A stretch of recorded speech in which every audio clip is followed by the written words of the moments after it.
Okay, we are live. How is everybody doing today? Today should be, okay, an interesting day to say the very least. Yesterday we had quite the way to end off question period. We had 3 conservative MPs get booted, get banned, get removed from the House of Commons yesterday during point of order.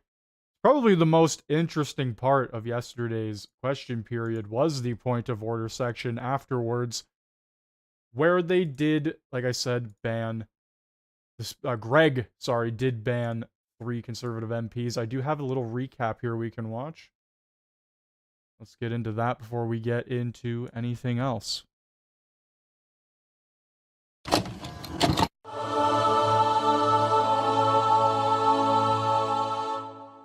Claimed Indigenous ownership and subsequently received government contracts. What word would you suggest Indigenous person? It's a little streamception. The minister. That's. I'm not certain if that's a point of order. The point of order which I was going to be coming to the honourable member of Calgary Nose Hill was that she had used the term, which is not appropriate in this place, to call another honourable member fraudulent. As it happened during the question period, another honourable member did the same thing and withdrew the comment. I invite the honourable member from Calgary Nose Hill to please simply withdraw the use of that word in reference to a specific member of Parliament and a colleague of all of ours. As recorded in the Hansard on February 9th, 2023, the member from Mirabel referred to the Prime Minister as a fraud. No admonishment was issued. Why are you admonishing me today? This is not a debate. I'm asking the honourable member if she would please please withdraw the simple comment on the use of that word in reference to another honourable member. Wow. Mr. Speaker, I was quoting an Indigenous person as it pertained to identity fraud by the minister.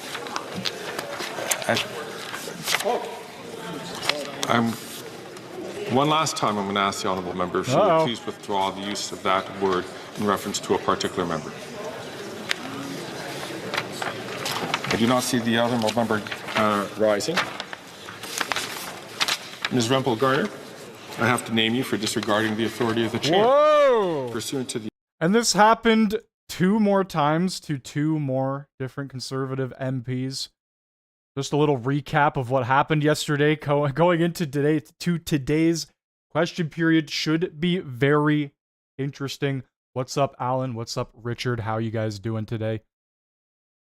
Mr. Barrett, I have to name you for disregarding the authority of the chair. Oh! Pursuant to the authority granted to me under Standing Order 11, I order you to withdraw from the House. Another one!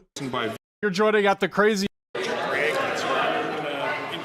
It is important for us to respect this place, to respect the Speaker on behalf of yourselves, and to make sure that we do this in an appropriate fashion. So I'm going to ask the honourable member from South Shore St. Margaret's, who earlier today had used the word corrupt in regarding to a particular member. I'd ask the member if he would please withdraw that comment and rephrase his question. He partially did that, and I would like to invite the honourable member if he would just make a simple withdrawal of that comment so that we can proceed with the rest of the day. Oh, Greg's gonna go 3 for 3. And he did. Ask the honourable member if he would please stand in this place. Oh, Greg's gonna go 3 for 3. Just withdraw the word so that we can move on and continue with the day thing. I'll ask the honourable member from South Shore St. Margaret's if you would do so. Did he say no? Mr. Perkins. Oh my God! And there you have it. Yes, 3 conservative MPs got the boot yesterday during point of order. Let's get into some new news today. Or I guess yesterday, but we can cover it today. Andrew Scheer says Liberals refuse to comply with the House order related to the $400 million green slush fund scandal. And would you rather block Parliament than hand over documents to the RCMP? Who else is getting tired of a new Liberal scandal breaking every day? Well, actually, gov.exe is corrupt. This has been going on for over a month. Beyond that, we're going to be hitting 2 months of this SDTC $400 million green slush fund scandal that has gone absolutely nowhere. And it continues to go nowhere. And I expect this entire situation to continue into next year. If I really had to guess, this is not gonna, we're not gonna see this $400 million come back to Canadians. It's long gone. We're gonna see circles be run, the circus get played. It's gonna be quite the situation heading into next year with this scandal continuing, the new Randy scandal, which technically isn't new as well. This has been going on for over a month as well. A lot of these scandals are just being brought into the spotlight, you could say. Big election next year for Canada, and Trump is back in office and is going to be putting everything down. He's going to be quadrupling down on all of his policies, and he's going to be putting the pressure on Trudeau because Trudeau is an idiot. But anyway, let's get into this video. Good morning. So yesterday, we received a letter from the law clerk about the SDTC scandal and the Liberal government's refusal to hand over documents. I just want to read a key part from that letter. It reads, all 3 government institutions provided documents containing redactions and or withheld some pages. So that means clearly the government is picking and choosing which documents it hands over. They're literally keeping some documents away from the RCMP and hiding, covering up, and redacting many of these documents. This was something that was not allowed in the original House order. So we are yet again faced with a situation that the Trudeau Liberals are choosing to keep Parliament paralyzed with this scandal. They would rather grind Parliament to a halt than hand over documents related to the scandal to the RCMP. And let's remember what this scandal is all about. Liberal-friendly board members, people appointed to the board by Justin Trudeau, funneled tax dollars into their own companies. The Auditor General found $400 million worth of grants misappropriated in this way. Also found over 180 conflicts of interest. And the government has fought transparency on this all along the way. They refused to listen to warnings from whistleblowers. They fought Conservatives' efforts to uncover details about this scandal. And it was only after Conservatives called in the Auditor General that the sordid details of this affair were made known to Canadians.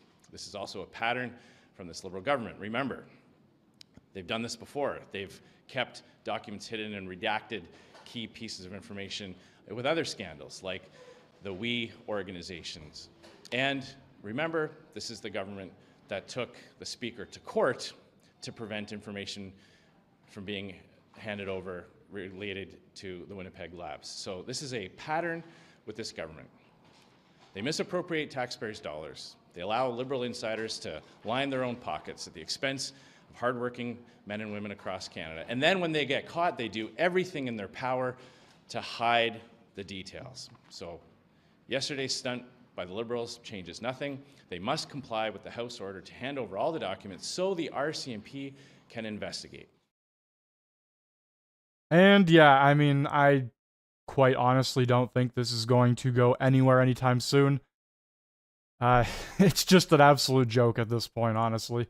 Let's get into the next thing here. This was pretty funny from yesterday, actually. I've never seen anything funnier during question period. Crying from laughing so hard. I'm not sure what's funnier. Hussein, or however you pronounce his name, for repeating Cocaine Randy. Barrett for the quick comeback. Bloc Québécois laughing behind Barrett. Or Fergus being at a loss for words. The Honourable Minister for International Development. The Honourable Member from Leeds, Grenville, Thousand Islands and Rideau Lakes, at the conclusion of asking his question, as he was sitting down, called the Minister of Employment and Workforce Development Cocaine Randy. That is extremely unparliamentary. Cocaine Randy. And I ask you, Mr. Speaker, to ask him to withdraw that remark. Thank you very much.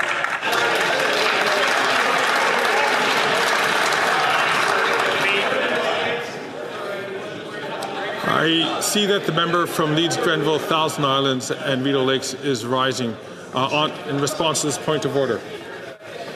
Speaker, I'm sure that I was referring to the other Randy as Cocaine Randy. You look there at the background, yes, the block actually end up all just laughing their asses off. It's very brief, but you do see it, and then Greg just kind of stands there as everybody just laughs hysterically for the next 30 seconds.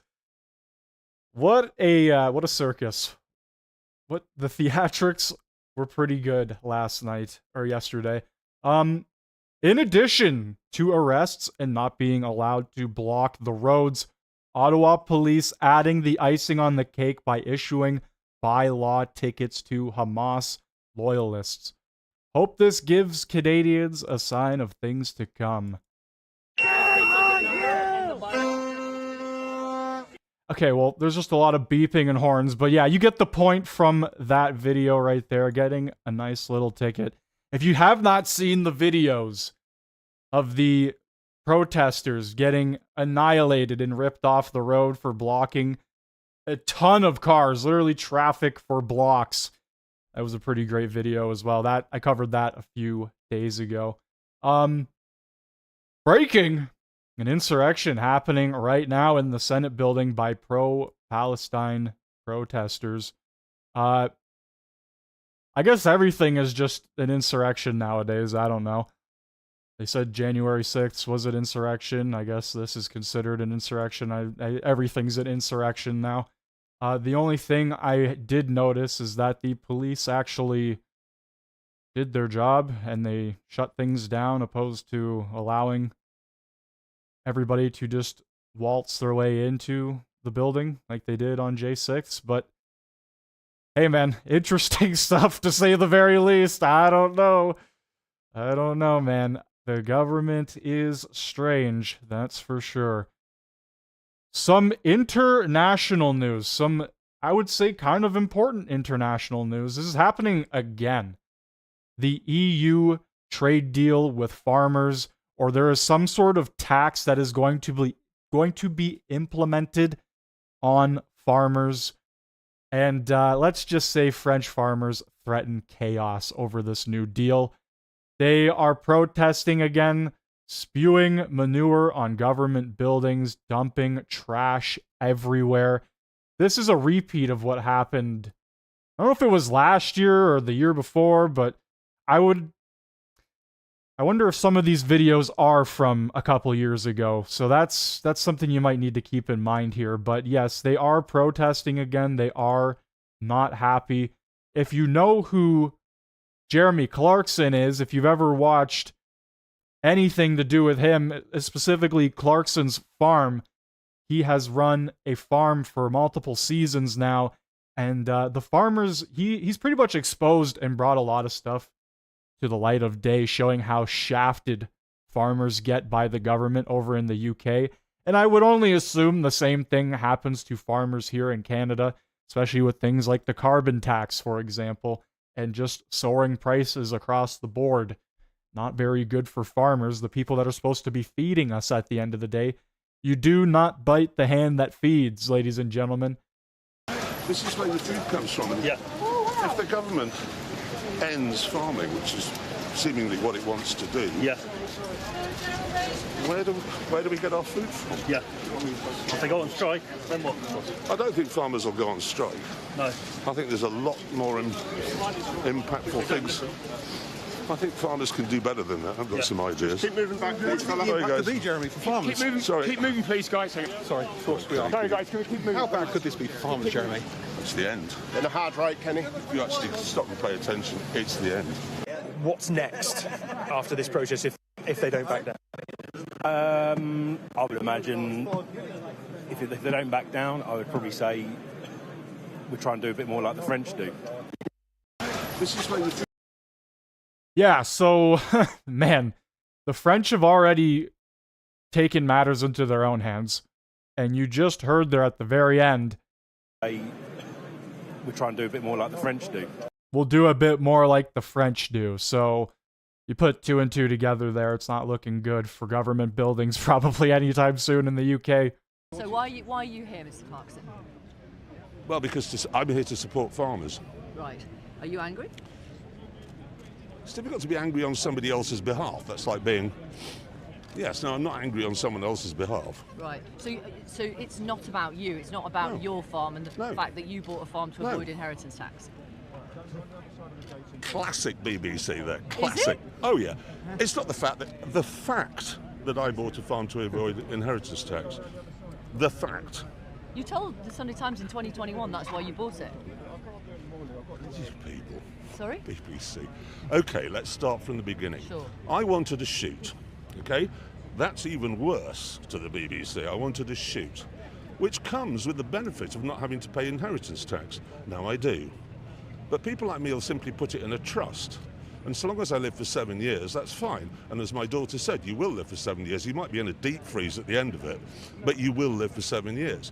But it's incredibly time-consuming to have to do that. And why should all these people have to do that? Why should they? So one of the reasons Rachel Reeves says she brought this in is to stop wealthy people using it as a way. No, that was the only reason she did. Well, no, the other reason was to raise money for public services. Well, have you seen... Are you listening to this? The classic mainstream media trying to gaslight him, trying to manipulate the people around and watching. It's just a joke, right? And even Jeremy Clarkson is calling them out directly to their faces. She is sitting there spewing absolute garbage rhetoric. Have you tried to get a GP appointment lately? Yes. Right. I just recently had a heart attack. Okay, so you know it's tough. Yes. So where should they get the money from if it's not from farmers? From farmers. With you hear that, everyone? With BBC assets. thinks you should be paying for everything. Clarkson, Okay, do you know how many BBC people scheme. pay inheritance tax in this country? It's 4% of estates. What? 4% of estates. 4% pay inheritance tax. 96% of the population of the UK does not pay inheritance tax. Sure. After this becomes law, 96% of farmers will. That is massive international news right there. Yes, here's some more stuff going on with French farmers dumping more stuff into the government buildings. Oh, wow. Glorious. Absolutely glorious. Like I said, you bite the hand that feeds, it's not going to end well for you. He just said that it was going to be upwards of a 90% inheritance tax. Man, you own a lot of property over in the UK. That is not good, man. You are going to be getting screwed big time. And like I said, man, we're not too far off from the United Kingdom, right? So that should be a wake-up call for a lot of people here. Guys, we have Trudeau's itinerary. I don't have a proper screen for it, so I'll just try and read it off the best I can. At 10 a.m., the Prime Minister attended a National Caucus meeting, and at 2 p.m., he will attend question period, meaning we will hear Trudeau in all of his lack of glory later today. I want to, I guess, hop into the CPAC site and see what's going on here. Shall we? Daily event across the country. Oh, no. The people are traumatized by climate events, and they know it's connected to burning fossil fuels. So I think that the polling, if you connect the dots, what drives up increased prices for food? Loss of crops in extreme weather events, the collapse of the food chain and secure food supplies to people all around the world because of the climate crisis. The extreme increase in the debt load for various governments, whether municipal or provincial, as a result of extreme weather events. This is not something that goes away. And yes, polling results pick up what people have most recently experienced, and it's true that the affordability crisis is real, and people around the world are experiencing it. But it's... All right, so I've got a better idea because I really don't want to listen to her speak. Pierre Poilievre did a rally about 6-7 days ago, so let's take a little listen to that before we get into question period, because as of right now, it's either we're listening to the Green Party leader or we listen to headline news, which I don't really care too much about.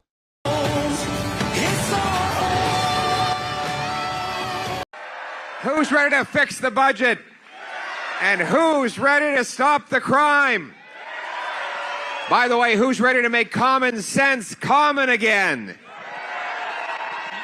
How about a great round of applause for your common sense conservative member of parliament for the Kootenays, former police officer, servant of the people, Rob Morrison.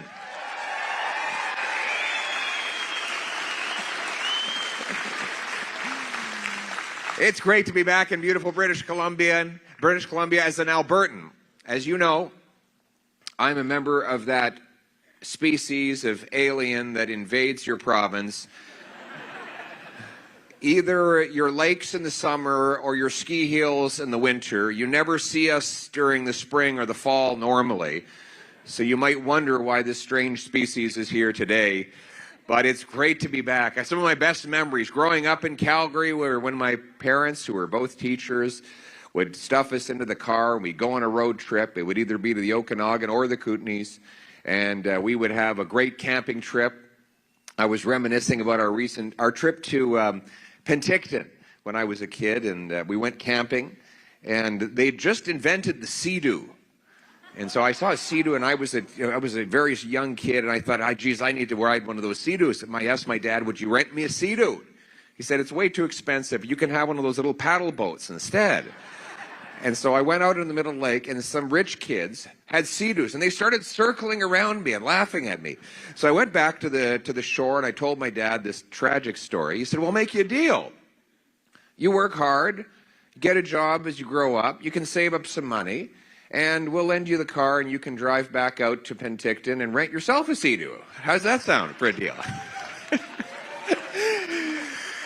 So I did. I actually didn't go all the way to Penticton. I went out to Windermere, and I did that when I was about 18 years old. I drove out in my mom's Chevy Lumina. You ever seen one of those? They look like a little spaceship. Yeah. Now we call them crossovers for kids who grew up with minivans and don't want to admit they drive a minivan. They drive a crossover instead. But anyway, the moral of the story was my parents taught me that if you wanted to have good things, you had to work hard.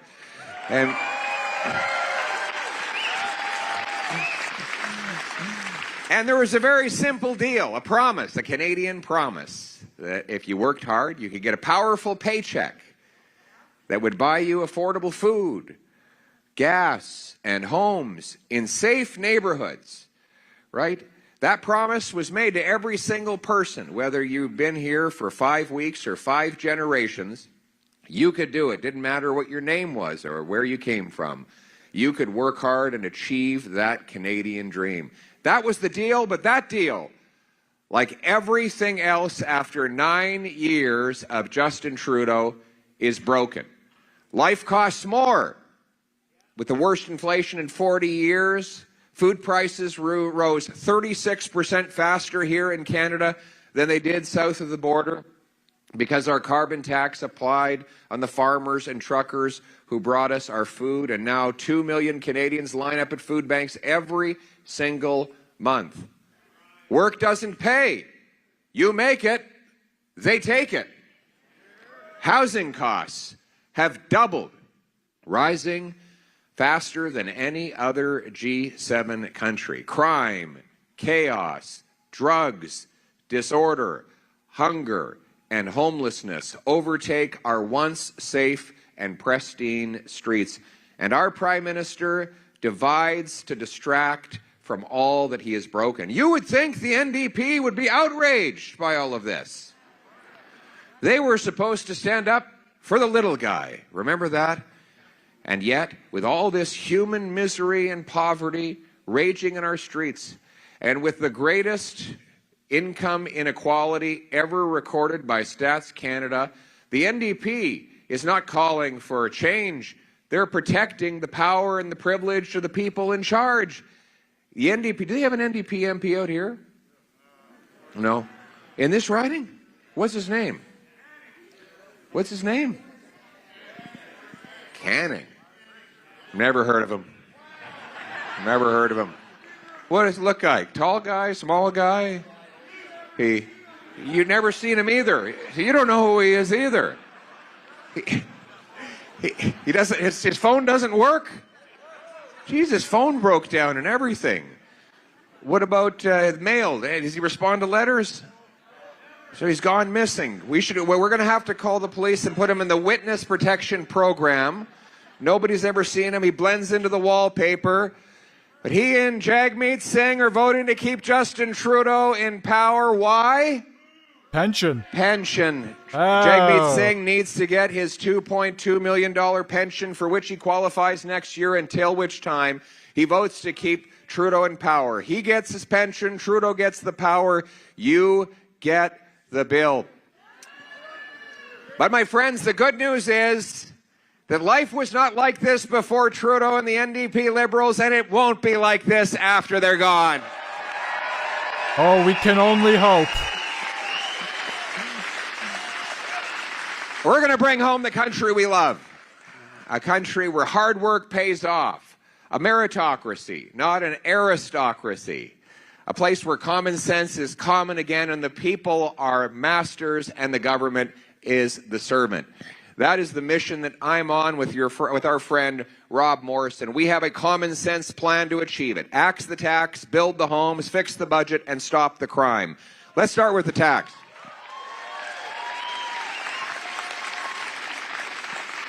So here we are in Canada with so many people lined up in food banks, and the Prime Minister and the NDP not only have this 17-cent a litre carbon tax, now their plan is to quadruple the tax to 61 cents a litre. My friends, this would be a nuclear winter for our economy. All of the jobs, the businesses, the truckers would have to leave this country. South of the border, they have zero carbon tax. Yeah, well, you know what?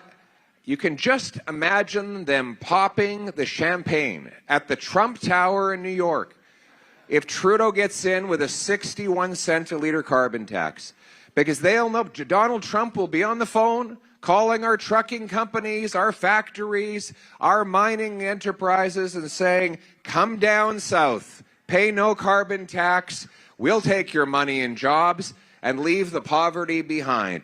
Already, $500 billion Canadian investment dollars have left in the last decade to build mines, factories, businesses south of the border. Canadian investment dollars creating American jobs. My friends, I want our money back.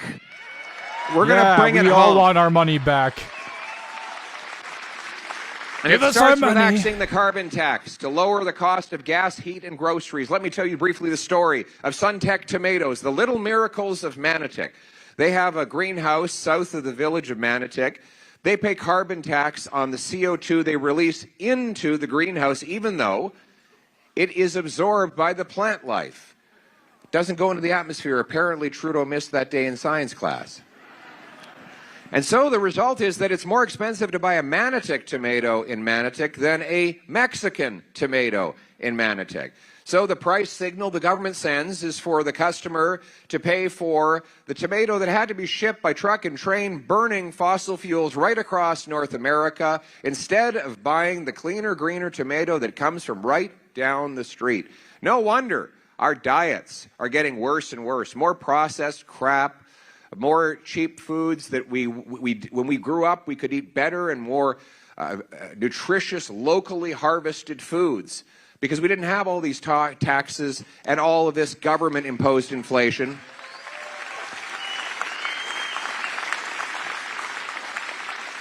By axing the tax and removing these other obstacles, we can allow more locally produced foods like apples. What do we have here? Apples.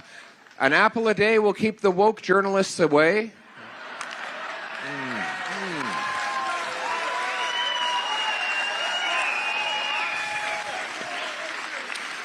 Is this from your orchard, Rob? Close by. Where's it from? Oh, you didn't bring it here. I had a beautiful ambrosia this morning in the Okanagan. Best apples in the world.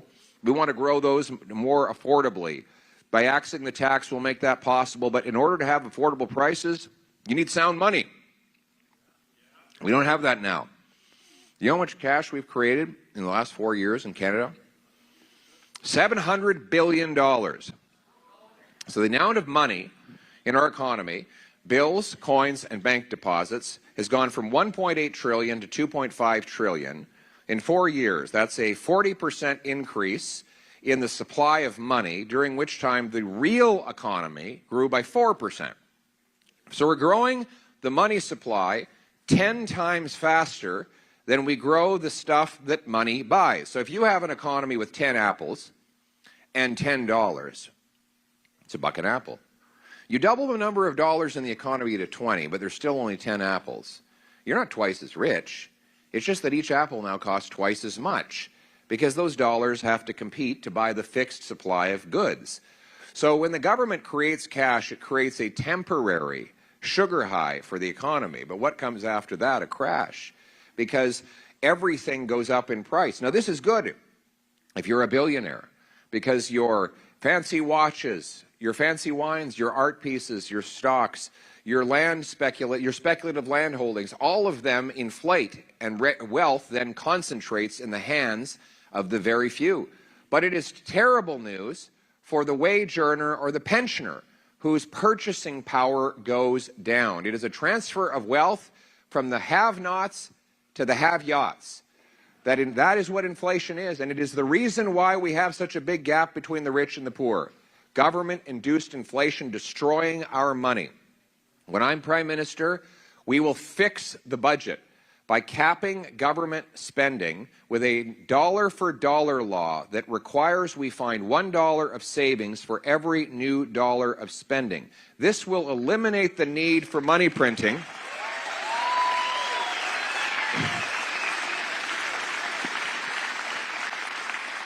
We will get the central bank back to its core mission, which is to protect the purchasing power of our money through low inflation, not printing cash for politicians to spend. And I will ban the Bank of Canada from ever creating a central bank digital currency. I thought he was just going to say, I'm going to ban the Bank of Canada. Get rid of it. Absolutely. We don't want the government controlling your bank account. We saw what happened when the truckers spoke up for their freedom. We don't want the government to have control over your bank account, able to monitor your decisions or take away your financial freedom. We want financial autonomy for our people, and autonomy means we need an informed public. So can somebody tell me how much cash we've created in the last 4 years? Who said 700 billion? Who said this guy said it. All right, you get a T-shirt for that. There you go. Oh, you get a golden star. We lost a few here. We'll have a few more good ones come. See, if you memorize all my facts, you get these wonderful T-shirts that my wife would design. You get an Axe the Tax T-shirt, and there are even better ones at bringithome.ca. Do I need a bodyguard? I don't know. I think we have about 700 bodyguards here today.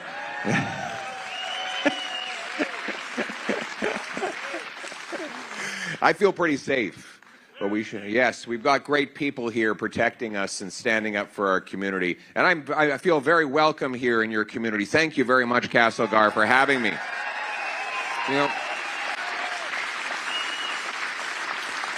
Now, imagine this. Instead of creating more cash, what if we created more of the stuff cash buys? Grow more food, build more homes, and produce more Canadian resources. Imagine, instead of doubling the cash, you had $10 and 10 apples, you double the number of apples you grow. Now you've got 20 apples and $10. Each apple now costs 50 cents, right? That's what happens when you grow your output faster than you grow your money supply.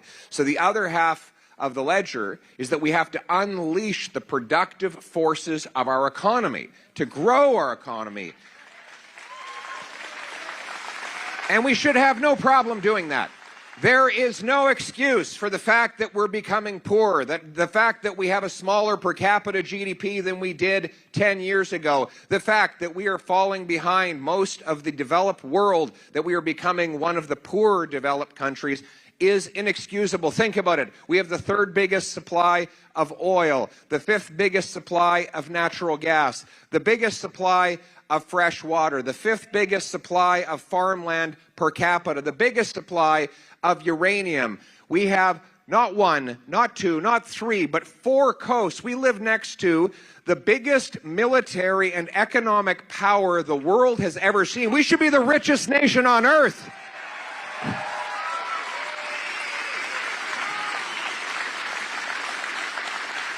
Right now, we're the biggest joke on earth. Is the gatekeepers. We have the second slowest building permits of the 35-nation OECD. And those gatekeepers block us, to start with, from building homes. Do you know that in Vancouver today, 60% of the cost of a new home is government? Government taxes, delays, fees, charges, consultants, lawyers, and other obstacles that stand in the way of the construction of a home. That means that twice as much of the money for a new home goes to bureaucrats than goes to the carpenters, electricians, and plumbers that actually build the home. Worse still, most of the people who build homes can't afford to live in them. This in the country where we have the second biggest landmass. Housing should be dirt cheap because we got the most dirt to build on, right? So we're going to cut the bureaucracy, axe the taxes, and build the homes. Here's my plan. We will axe the GST sales tax on all homes under $1 million.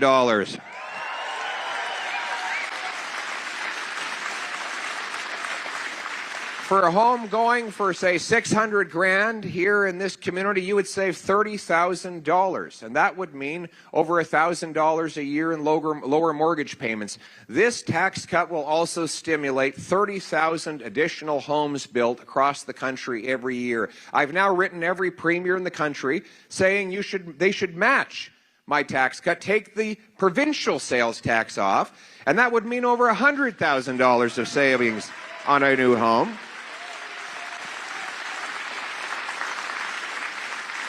But I'm not finished. We got to go to the next level of government, because big city gatekeepers in municipal governments are to blame for a large part of the cost increase.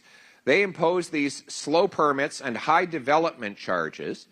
1/3, I said 2/3 in Vancouver is government. 1/3 across Canada of housing costs is just municipal, federal, and provincial taxes. I'm going to require local governments speed up permits, free up land, and cut development charges to build 15% more homes per year as a condition of getting their federal funding.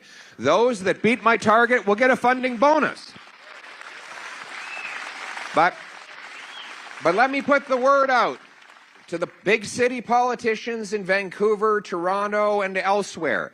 Those that are charging too much development taxes on new homes will be cut off from federal funds. There will be no more federal funds to bloat municipal bureaucracies, whose budgets, by the way, have been growing twice as fast as inflation and population combined for the last 2 decades. We don't need more bureaucracy. They need to get rid of their bureaucrats, speed up the permits, and we need to start building some homes, and that's what we're going to do when I'm Prime Minister. We will sell off 6,000 federal buildings and thousands of acres of federal land to build homes. And you know what warms my heart? The vision of a family rolling up in their U-Haul to move into their wonderful new home in the former headquarters of the CBC. Yep, there you go.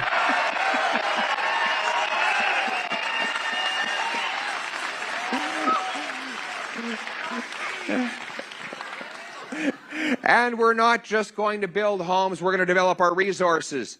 To do that, we need to get the government gatekeepers out of the way again. It takes 19 years to get a mine approved in Canada. No wonder we are importing critical minerals. You see these people driving around proud as punch that they have an electric car. Well, where did the lithium come from for that battery? Coal-burning China. Burning coal into the air to refine the lithium over there that we have over here beneath our feet, but we don't mine lithium in Canada. In fact, we have almost no lithium production, despite the fact that we are have the fifth biggest reserves. There is one mine in Canada that does harvest some lithium, and Trudeau authorized it to be sold to China. Ooh. So they take our lithium over there, they burn coal to refine it, then they send back the batteries, and they make all the money. Aren't we a bunch of suckers? And then we have radical, fanatical, environmentalist Stéphane Guilbeault. Guy wants to ban road building. He's against nuclear. He wants to shut down our forestry sector because he says the caribou are all going to die if we keep harvesting trees. This guy has no problem shipping the jobs over to China while he shuts down our industries here in Canada.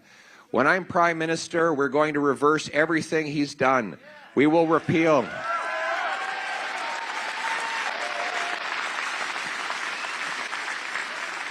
We will repeal C-69 and make this the fastest place in the developed world to get a mining permit. We're going to approve pipelines to deliver our energy, built with Canadian steel.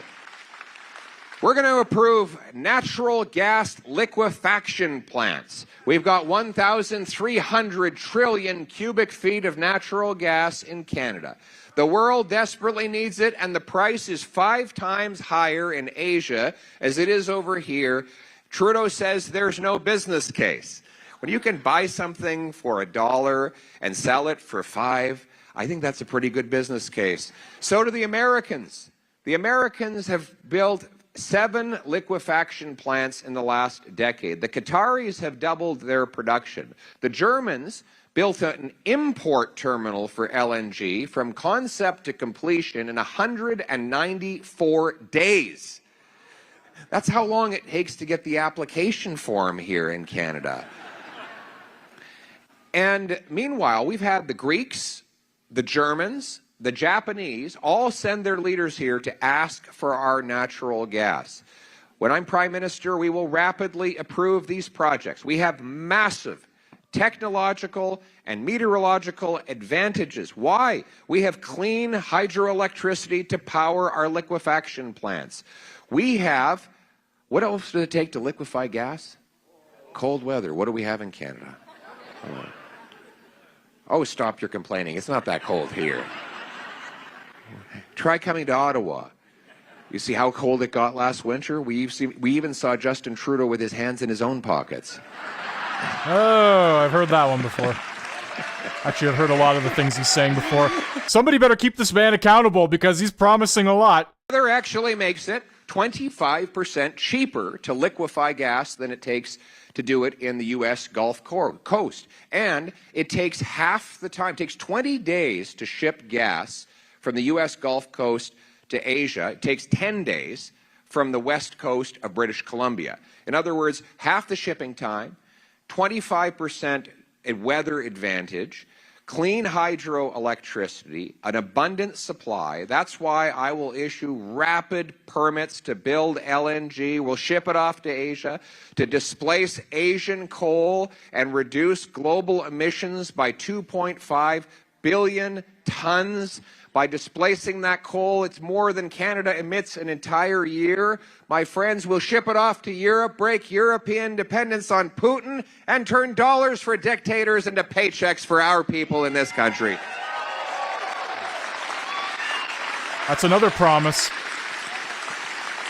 And we'll fight for our loggers. Our logging industry is under attack. We got the best loggers in the world, the best forests. You know, they've invented this new technology. It sucks carbon out of the atmosphere, turns it into a building material. They're called trees. We have them here in Canada, but the NDP in this province have been destroying the industry and killing thousands of jobs in the process with their radical woke policies. Meanwhile, Justin Trudeau got bulldozed by Donald Trump. He signed on to a trade deal with the White House that did not end the illegal softwood tariffs. When Harper was Prime Minister, he got a softwood deal, including a refund of the illegally collected tariffs within 80 days of becoming Prime Minister. Justin Trudeau has been Prime Minister for 9 years. He's had 3 presidents. And what do we have? $9 billion in illegally collected tariffs that are sitting in a vault in Washington.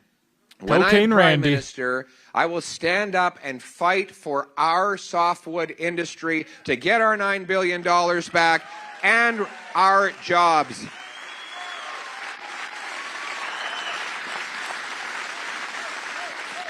government gatekeepers also stand in the way of our health care. We saw what they did with the outrageous violation of the rights of our nurses with that awful vaccine mandate that never should have happened. Yup. And we have 32,000 immigrant nurses, 20,000 immigrant doctors that cannot work in Canada, not because they are unqualified, but because there is no way to prove their qualifications. We've had a red seal in this country for 72 years in the licensed trades. We have no equivalent in the professions. When I'm Prime Minister, I'll work with the provinces to get a blue seal professional training standard so Canadians who are trained in medicine abroad or immigrants who come here highly qualified can take a test, prove their qualifications, and get to work providing family doctors in our rural communities. And we'll stand up to Big Pharma and protect your rights. The latest government gatekeepers at Health Canada through C-47 trying to tax and regulate away your right to choose natural health supplements. I will repeal these rules and let you decide what you put in your body.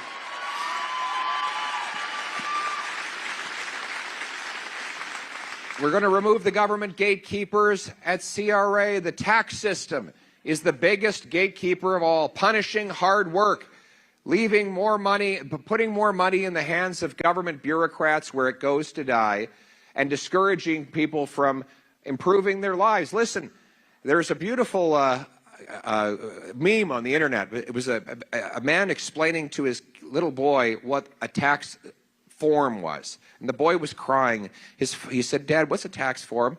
And he said, "Son, a tax form is like your report card at school, except the opposite. The better you do, the worse you get." Right? It's the fine you pay for the crime of hard work. And when the government gets more of the dollar you earn than you do, we've crossed a threshold where the government is turning our people into serfs and servants and the bureaucracy into the master.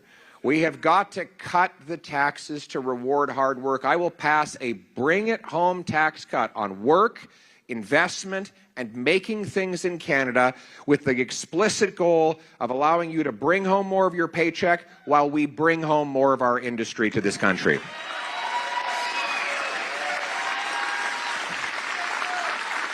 But we want you to bring it home, though, bring home those paychecks to safe neighborhoods. But increasingly, our streets are being taken over by crime. Do you have any crime out this way? Unbelievable. Nationwide, 50% increase in violent crime, 117% increase in gun crime.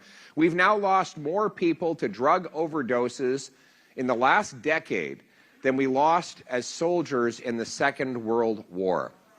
47,000 of our brothers, sisters, friends, and neighbors have died from these overdoses. This radical woke agenda the NDP Liberals have brought to our criminal justice system has brought carnage to our streets, and it must end. Catch and release, hug-a-thug policies allow the same repeat offenders to go loose again and again and again. The good news is we don't have a lot of criminals in Canada. The bad news is they're very productive. In Vancouver, they had to arrest the same 40 offenders 6,000 times in 1 year. That's one arrest per offender every 2 days. And let me tell you, if you're getting arrested every 2 days, you're working hard at it. I mean, you got to be up at the crack of dawn to rob that bank and carjack by noon, sell fentanyl on a street corner by 2 in the afternoon if you're going to get caught and arrested every 2 days. But think about this. If we put those 240 offenders behind bars and left them there would be 6,000 fewer people hit with a baseball bat, stabbed, robbed, raped, or murdered. Wouldn't it be? Isn't it that simple? Oh.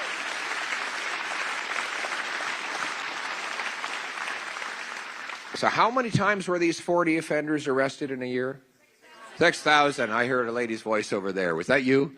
Oh, over there. She's fast. All right, there you go. You got a hunting. You like hunting? All right, there you go.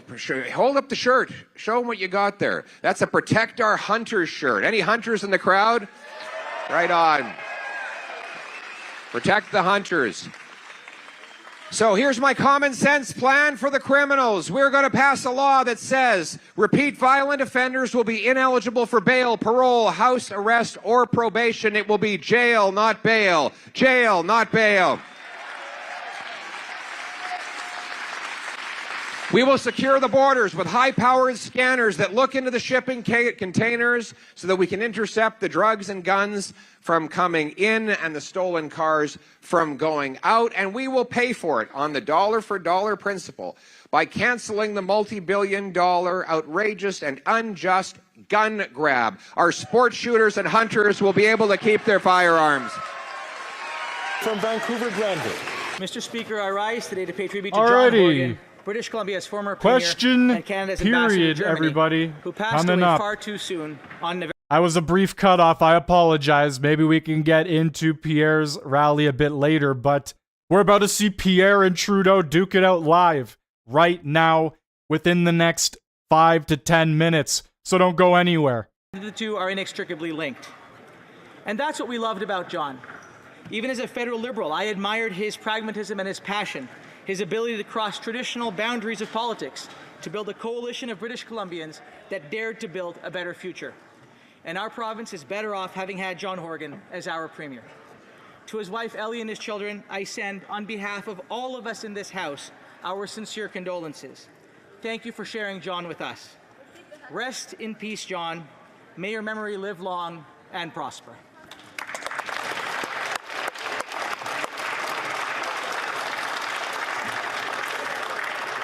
L'honorable député de Chicoutimi-Le-Fjord. The Honourable Member for Chicoutimi-Le-Fjord. Mr. Speaker, I am deeply worried about our forestry workers. They are very dedicated to their profession. Many have already lost their jobs. Now, 1,400 more jobs are directly threatened in the Lac-Saint-Jean and Côte-Nord regions because of a federal decree. A decree that the Environment Minister wishes to impose. And what's the MP for Jonquière doing? Nothing. Hasn't done a thing. Hasn't asked a single question in the House to defend workers. He hasn't made a single move to defend our workers. He just participates in consultations and discussions that don't lead to anything. Worse still, the MP for Jonquière voted twice to keep this Liberal government in power, letting them impose this destructive decree. It's very clear that the Liberals and the Bloc Québécois have formed a coalition against our regions and against our forestry sector. We need to say no to this hypocrisy. We need to bring back common sense. Let's bring it home. It's time for an election.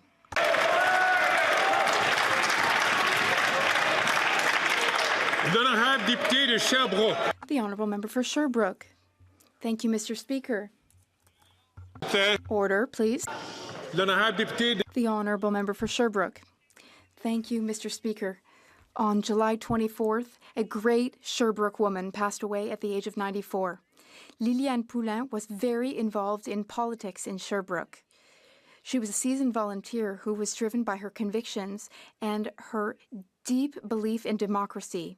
She cared deeply about the well-being of her community, and she worked tirelessly to convince people to get involved in politics in order to change things. She was very interested in the world of politics. As such, she had many positions during many election campaigns. Unfortunately, health problems forced her to put a stop to her political activities at the age of 90 years old, but she remained passionate about politics until the very end. I wish to transmit my deepest, most sincere condolences to the loved ones of Miss Poulin, and I thank them for having shared this incredible woman with the Sherbrooke community. The Honourable Member for Trois-Rivières. The Centre Communautaire de Loisirs Jean-Noël Trudel in Bas-du-Camp is celebrating its 40th anniversary this year. This centre, which welcomes over 2,500 people a week, offers a wide range of community services, including a sponsorship program for disadvantaged young people, day camps, sports, cultural activities, and more. The centre is a huge success thanks to the passion and dedication of its staff. Among their staff is the heart and soul of the centre, its general manager, Gaëtan Laperrière. Laperrière was hired in 1989. He has worked as a group leader, hall usher, volleyball manager, and then he went on to become head of programming and general manager in 2008. Centre Jean-Noël Trudel's ability to offer so many quality services to people in the area is largely thanks to the dedication of Gaëtan and his team. Bravo Gaëtan, bravo team, happy 40th anniversary, and long live the Centre Jean-Noël Trudel. The Honourable Member for Nepean. Speaker, on behalf of Canada. I just want to thank everybody for stopping by and joining right now. We are in statements by members. We will be getting into question period any minute now. Make sure you hit that like button, hit that sub button, and turn the notification bell on. I do cover all things Canadian Parliament. Majority in the parliamentary elections. This victory represents a mandate to implement the promised economic and constitutional reforms, including addressing long-standing demands such as returning state-acquired lands in the north to their rightful owners. The Sinhalese in the south, the Tamils in the Jaffna north, and all ethnic minorities, including Muslims and Malaya Tamils, have expressed newfound trust in the government. I urge Canada to seize this opportunity to reset its approach, shifting away from influence of diaspora groups with divisive agenda and focusing instead on fostering respectful and strengthened bilateral relations. Thank you, Mr. Speaker. The Honourable Member from Hastings, Lennox-Naddington. After 9 years of NDP Liberals, Canadian children have never been worse off. Yesterday, Campaign 2000 published their national report card, and under this Prime Minister, child poverty jumped 2.5% between 2021 and 2022, the largest annual increase on record for the second straight year in a row. With the cost of food up 35% since this government took office, it's no wonder that nearly 1 in 5 children, totaling 1.4 million, are living in poverty. And Mr. Speaker, breaking news, Canada has failed to improve its ranking on the Climate Change Performance Index. Sadly, Canada still ranks 62 out of 67 as other countries boast a better environmental record without punishing their people with the carbon tax. A Conservative government will bring fiscal responsibility and accountability back to Ottawa, scrap the tax, and put affordable food on the tables of middle-class Canadians. Let's bring it home. The Honourable Member from Etobicoke North. Mr. Speaker, an epic story to inspire us all. It's about compassion, passion, and integrity, immortalized in the movie Chariots of Fire with an important Canadian connection. 100 years ago at the 1924 Paris Olympics, Scottish sprinter Eric Liddell, son of missionaries, refused to run on a Sunday to compete in his signature race, the 100-meter sprint. Instead, he ran the 200 and 400-meter events, winning bronze and gold, the gold in world record time. Liddell exemplified the very best of athletics, and his faith and sport gave him a platform to help others. A year after winning Olympic glory, he returned to China as missionary, teacher, and mentor. When war approached, he sent his wife Florence and daughters back to Canada. He never saw them again. Liddell died in a Japanese internment camp, aged 43. We join his family in Canada to celebrate his life, and his legacy endures. I completely zoned out there. I have no idea what's going on. I'm reading the chat, just reading what you guys are saying. Yes, Sudbury. Mr. Speaker, if you want to know what the future of Canada's clean energy economy looks like, then look no further than my riding of Sudbury. Sudbury is a success story in combining environmental stewardship with economic development. This is statements by members. They can pretty much say and bring up whatever they please in their little minute or two of segmented time. And then we will be getting into question period literally any minute now. Like, Greg will just open his mouth and say, question period, and whatever it is in French. We'll get right into it, guys. Don't worry. For critical minerals. Everybody's supposed to be here today as well. Trudeau on the itinerary said he was showing up, and I would only assume Pierre is going to be here as well. We are going to get a full day of debates across the board. Should be an interesting day. I'm wondering if Pierre is going to bring up anything about the 3 Conservative MPs that got banned from Parliament yesterday. From Kootenay, Columbia. Mr. Speaker, today is National Child Day and also Day on the Hill for Ronald McDonald House Charities Canada. Ronald McDonald House helps families struggling with life's toughest and most unexpected moments caring for a sick child. Last year, their 16 houses, 19 family homes provided comfort and care to over 18,000 families across Canada when their child received treatment. Ronald McDonald House is joined today by Lindsay Williamson, a dedicated mother and advocate for her son Mason, who was born with a rare genetic disease. It has been a lifeline for their family that has provided a place of comfort, rest, normalcy amidst the chaos of multiple hospital visits. As Lindsay has said, strong families are essential in building blocks for strong communities. Mr. Speaker, I couldn't agree more. Let's welcome Ronald McDonald Houses from across Canada and help them to deliver the care and comfort that families can also heal. Oh. Here, here.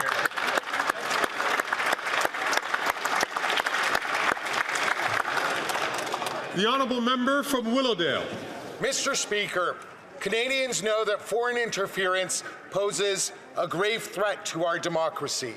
That's why many are concerned about the Leader of the Opposition's refusal to obtain his security clearance. While the RCMP has uncovered foreign criminal activity in Canada, the Conservative leader prefers to close his eyes and repeat empty slogans in this House. We should all be concerned about such blatant disregard for the safety of Canadians.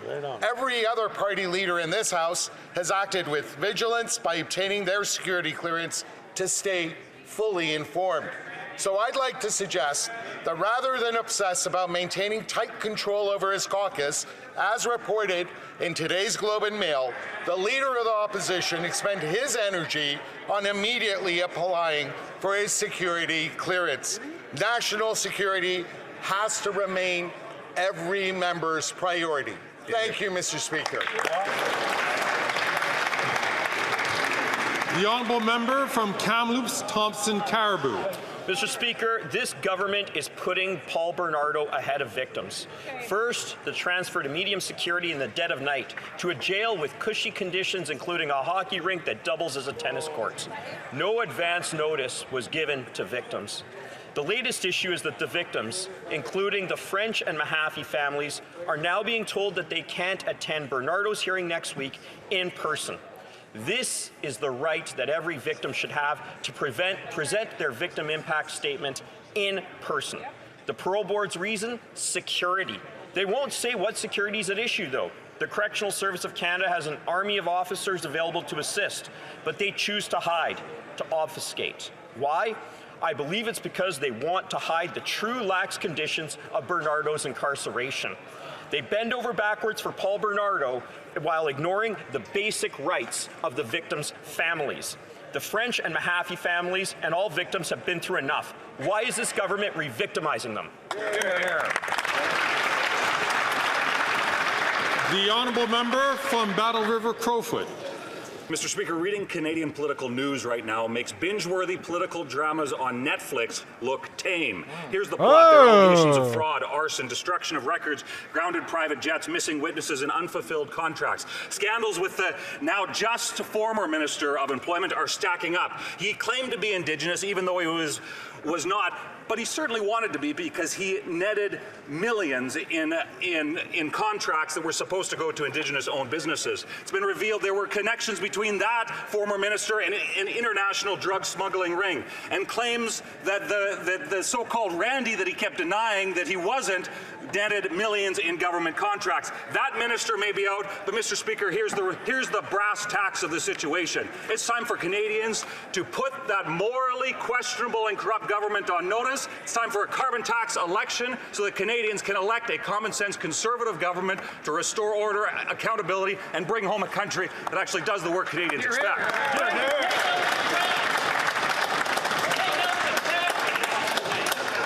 Order.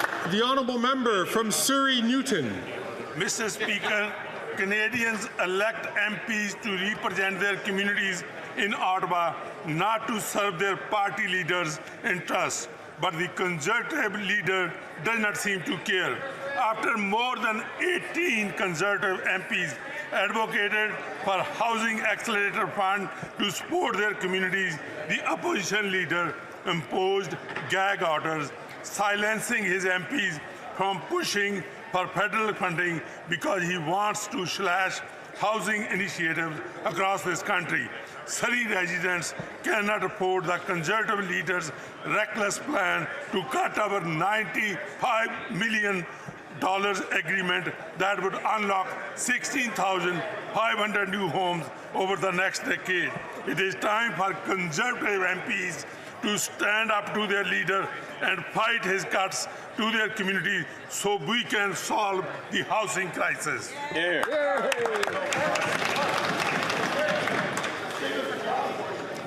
Order. That guy struggled to get through his speech. Island Powell River. Mr. Speaker, the BC NDP's cabinet has been announced, and the vast majority of their leadership are women. In fact, the BC MLAs overall are more than half women, a first. Research shows when groups come together with a broad amount of diversity, decisions are more effective, a better fit for everyone. As my friend Karen reminds me, when something is more accessible, it is more accessible for everyone. Research tells us that women are asked less than half as often as men to run for politics and need to be asked multiple times to consider it. I hope all of us in this House remember to get out there and ask many times for the amazing women of our communities to run for all political roles. With more inclusive leadership, we can create better solutions, better communities, and a better Canada.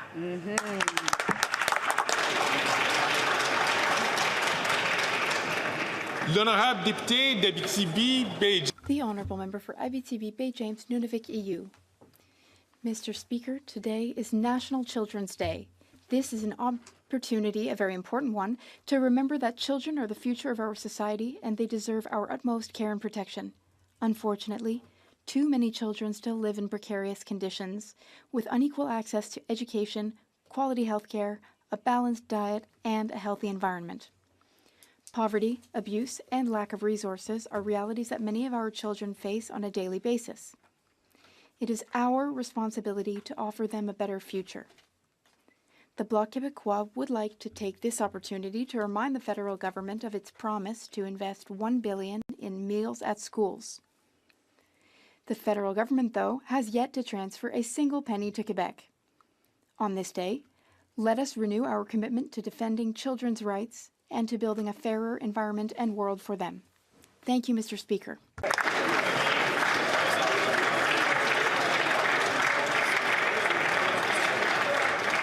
The honourable member from Red Deer, Lacombe. Mr. Speaker, let's play a little game of true or false regarding the former Minister of Employment from Edmonton. Uh-oh. True or false, the former minister deceived Canadians and his caucus colleagues about his Indigenous heritage. True. True. True or false, the former minister from Edmonton's business deceptively advertised itself as Indigenous owned. True. True or false, the former minister's ethically challenged business fraudulently applied for and received government contracts meant for actual Indigenous businesses. True. True or false, the former minister from Edmonton's firm shares a mailing address with persons named in several cocaine busts. True. True Cocaine or false, Randy. Despite claims of multiple Randys, there's only one Randy at the former minister's business firm. True. True or false, the minister from Edmonton breached ethics rules by contracting his business while sitting at the cabinet table. True. This is True or wild. false, the Prime Minister has one set of rules for actual Indigenous MPs in his cabinet and a different set of rules for non-Indigenous but Indigenous claiming multiple Randy personality disorder MPs in his cabinet. True or false? The Prime Randy Minister personality. should have fired that guy a long time ago. Oh! Multiple Randy personality disorder. That was amazing. Order. Nose Candy Randy. Order.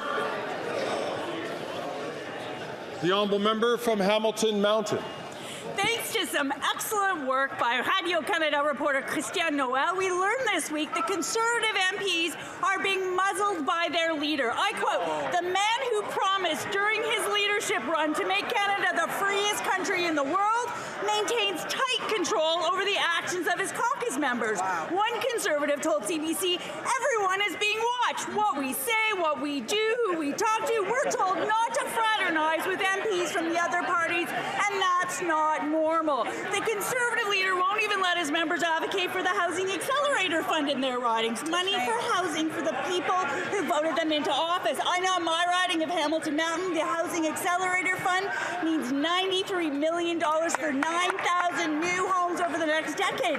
Affordable housing providers like Inwell, Victoria Park Homes, and Good Shepherd say the fund is critical to their work. It's time the Conservatives stop parroting their leaders' slogans and start standing up for their constituents. My ears are bleeding. Order! Oh, Pierre is standing. Oral questions. Hey, look who it is. The Honourable Leader of Hey. the Opposition. Mr. Speaker, the Prime Minister doubled debt, doubled the cost of housing, doubled crime with firearms, and doubled the use of food banks. And until a few minutes ago, he had a minister with a double identity.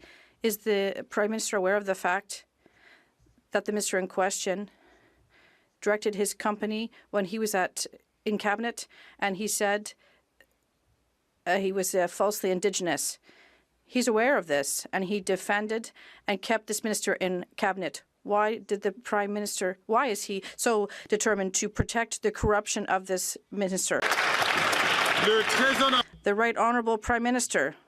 Mr. Speaker, the member for Edmonton Centre has left the cabinet and will focus on defending these allegations. At the same time, Mr. Speaker, when the opposition leader talks about challenges that Canadians are facing, he's not offering any solutions except for cuts. He wants to cut the dental care program. He will cut the pharmacare program for contraceptive drugs. He will cut daycare spots. He will be cutting when Canadians need investment and growth. He's back from his vacation in Peru. Mr. Speaker, the former Attorney General in the Liberal Party, appointed by this Prime Minister, the first Indigenous person in this role, said that this was an insult for a Liberal minister to say they're Indigenous when it wasn't the case.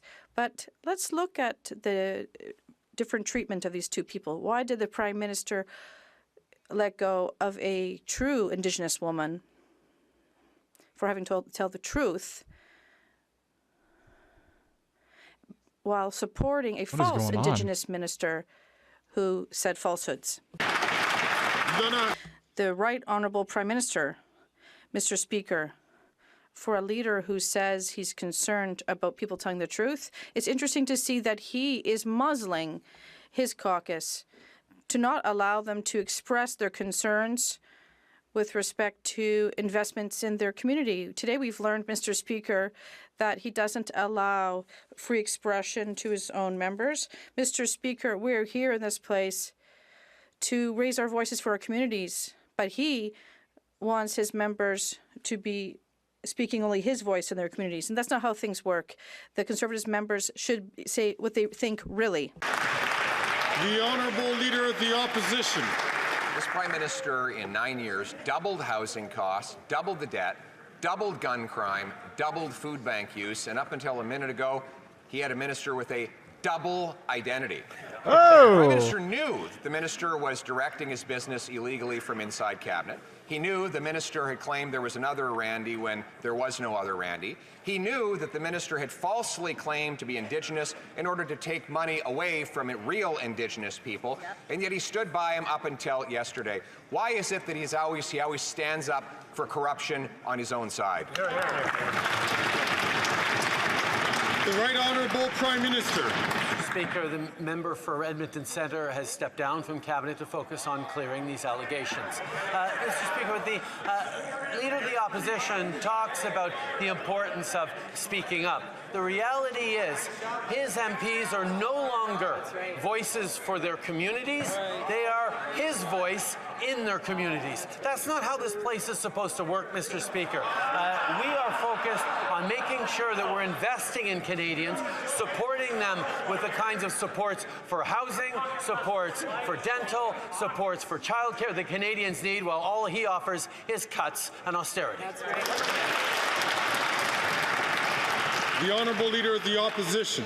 Muzzling caucus members. This is the guy who fired the first Indigenous Attorney General because she refused to defend his corruption. She said, and I quote, "A Prime Minister committed to true reconciliation would have removed Randy and the other Randy from cabinet long ago. Instead, we have to get to watch white people play ancestry wheel of fortune so shameful and extremely destructive."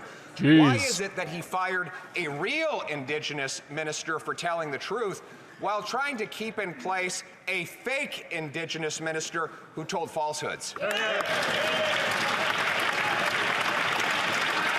Right Honourable Prime Minister. Mr. Speaker, telling the truth would be MPs continuing to stand up to advocate for their communities. But the Leader of the Opposition has asked them not to be their communities' voices here in Ottawa, but instead be his voice in their communities.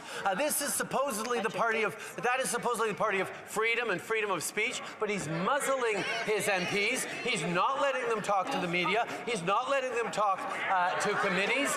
The reality is he's afraid of what they might say about him, because there is no call to be muzzling MPs this way. The Honourable Leader of the Opposition. Mr. Speaker, this from a Prime Minister who has 20 caucus members that have signed a letter that they're ready to fire him. Why wouldn't they?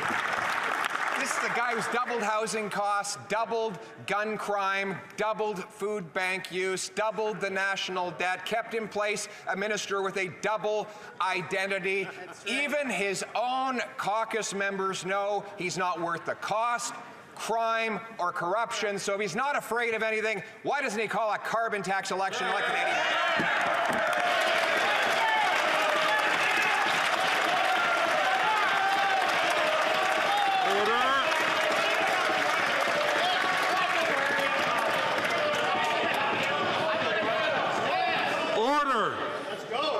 The Right Honourable Prime Minister. Mr. Speaker, the Leader of the Opposition just made very clearly the point that the MPs on this side of the House are free to share their opinions publicly, even when they're ones that I disagree with. Absolutely. Whoa. Greg's gonna lay the smack down. Greg's not playing around today, guys.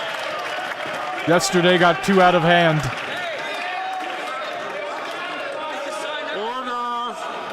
Colleagues, please. Order. Oh, there's gonna be a big mute incoming. Colleagues. Colleagues. Colleagues.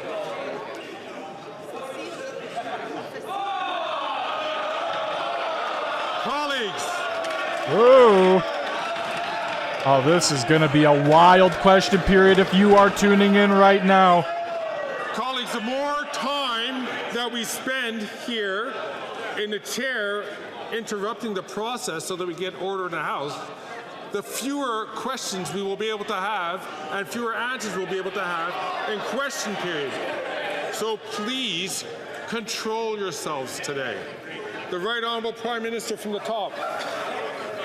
Mr. Speaker, in the minds of Conservatives, we just saw a big gotcha moment where I admitted that Liberal MPs are free to speak their minds and voice their opinions even when we have disagreements. That was astonishing to the members of the Conservative Party because they're not allowed to do that. They are not allowed to speak to the media. They are not allowed to speak their minds. They are not allowed to be voices for their communities. They are not allowed to stand up for investments in their cities on housing. That is the real scandal in this place, Mr. Speaker.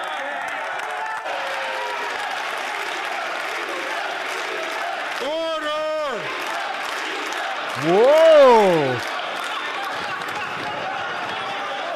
Greg, why don't you kick out some Liberal MPs? Or is it just the Conservatives?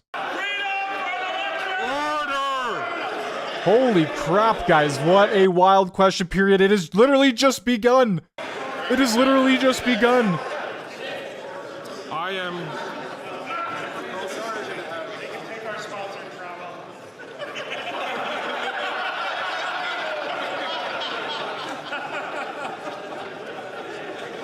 I didn't think it could get any more entertaining than what happened yesterday, but I stand corrected.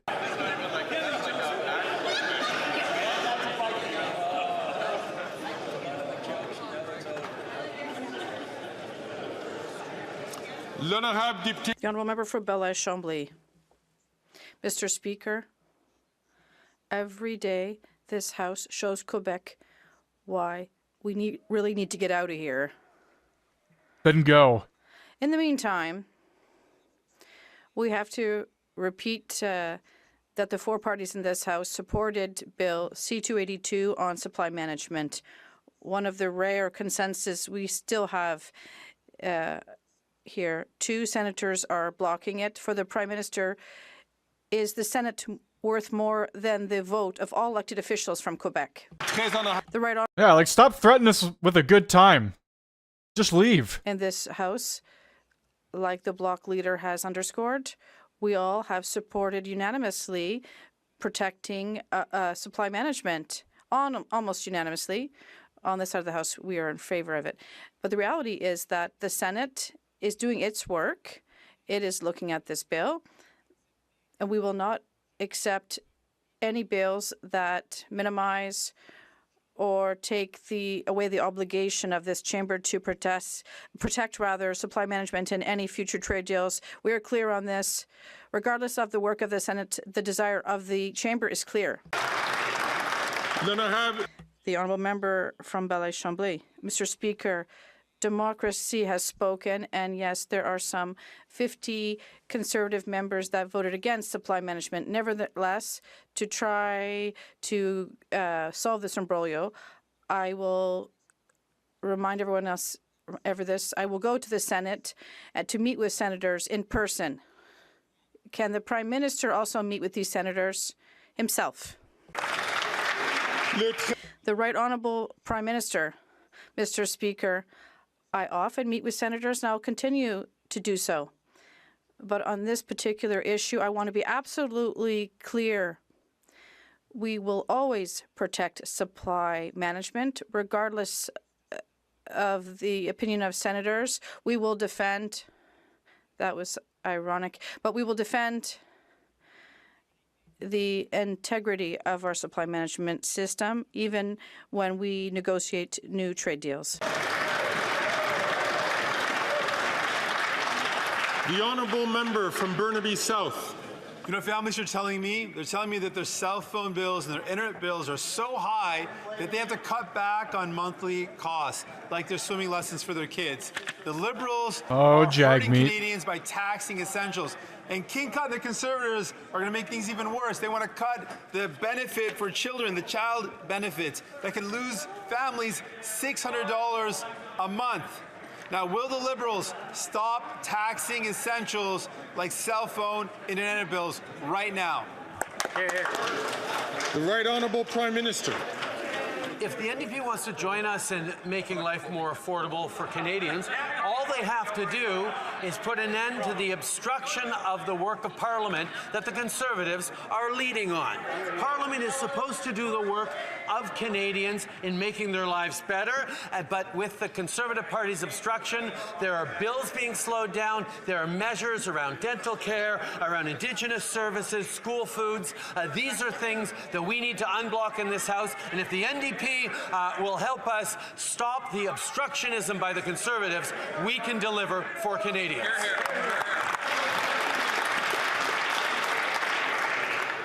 The honourable member for Burnaby South. By stopping to tax the essentials. Every time Bell or Rogers raise the price of your cell phone, the amount of GST people pay goes up too. The GST should never have been applied to essentials, but the Liberals are letting you down. It's time to fix this. Will the Prime Minister give people a hand by eliminating the GST on all essential products? Yes or no? The Right Honourable Prime Minister. Mr. Speaker, if the NDP wants to join us in making life more affordable for Canadians, they just have to help us and the obstruction of this Parliament by the Conservatives. We want to work for Canadians to keep living costs down, but the Conservative Party's obstruction and the NDP's inaction on this issue has made essential bills held up. Dental care, school food, housing, Indigenous services are all held up. So many other things. So they need to work with us so we can prevent the Conservatives from blocking aid for Canadians. I love how they act like they haven't been working together for years now, the Liberal and NDP. This must be addressed through the Speaker, but I know that he wasn't really speaking to the Speaker himself. The Honourable Leader of the Opposition. He's now admitted that the immigration system is broken after 9 years of his government. He blames bad actors. So let's put our detective hat on and find out who those bad actors were. Who was the head of the federal government that increased permits for temporary foreign workers by 154%? Who was the head of the federal government that issued 211% more permits for international students and a population growth plan that boosted growth by 300%? Wow. Can we identify who was that bad actor? It was the other Randy. The Right Honourable Prime Minister. Mr. Speaker, following a pandemic that had devastated our economy in a short-term way, Canadians needed and businesses needed extra support, so asked for more temporary foreign workers, asked for more international students, and we gave them. Our economy grew. Our economy got back faster than the United States, got back faster than many other countries of the world. And then we're now in a different situation where we've had to step up and reduce immigration numbers to make sure that our housing issues can catch up. This is what a responsible government does. It puts forward solutions that are right in the moment and corrects them when they're no longer needed. You just admitted that he literally messed up for the past 6 years. I don't think we found the bad actor yet. Because he blames it on labor market needs, but the biggest growth happened in non-labor market immigration. For example, he boosted permits for international students by 211%, and refugees by 726%. That has nothing to do with filling job vacancies. And when it comes to temporary foreign workers, he allowed more to go to places with already high unemployment. So once again, who was the bad actor that made these terrible decisions? It was the other Randy. The Right Honourable Prime Minister. Mr. Speaker, these little performances that the Leader of the Opposition... Whoa! There was like a 2-second mute there. The Right Honourable Prime Minister from the top. Mr. Speaker, these little performances that the Leader of the Opposition puts on are not fooling anyone. The only thing he is interested in is his own interests, his own quest for power. He is not asking he's asking his MPs to not be strong voices for their communities, including in communities that are relying on the investments in their housing so that they can respond to growing populations and housing pressures caused by increasing population. These are the things we are busy solving, but he would rather muzzle his MPs in order to look good when he's doing his little show. The Honourable Leader of the Opposition. Mr. Speaker, he's not helping us find the bad actor. You know, it's like there's been someone else running the country for the last 9 years while the system has come crumbling down. He claims that he cares about housing, but on that subject, maybe we'll ask him this question. Who is the head of the government that was warned by its public service 3 years ago that increasing population growth by 300% would cause the massive housing shortages that we see today? The Right Honourable Prime Minister. Again, Mr. Speaker, with the little performances, when he would rather not admit that when he was Stephen Harper's failed housing minister, he created a total of 6 affordable housing units across the country. He was part of a government that completely... When he said 6, one of the Liberals in the background held up 2 fingers. We've had to step up. Just thought I'd point that out. Investments, but even as we're making record investments to accelerate the construction of housing in conservative ridings across the country, he's preventing his conservative MPs from standing up for their communities to solve this housing crisis. They don't even know how to count to 6 over there. The Honourable Leader of the Opposition. Mr. Speaker, when I was housing minister, we had 1 home built for every 1.5 people added to the population, which meant we were adding houses faster than we needed to, and we were providing affordable homes of half the cost of today. Last year, they added 1 home for every 5 new people, the biggest housing deficit in history. So once again, who was the bad actor running the government that was warned by its officials that all of this out-of-control population increase would cause a housing shortage? I think it was Randy 5.0. The Right Honourable Prime Minister. Mr. Speaker, the government in which the Leader of the Opposition was their failed housing minister deliberately chose to get out of the business of housing, which meant we needed to step up with a national housing strategy in 2017 and with record investments, not just to create more housing, but to change the way housing is built in communities across this country. That is money put into the pockets of municipalities to invest, to densify, to rapidify, to accelerate the permitting. Money that he's promising to take away, that his MPs are trying to speak out to defend. The Honourable Leader of the Opposition.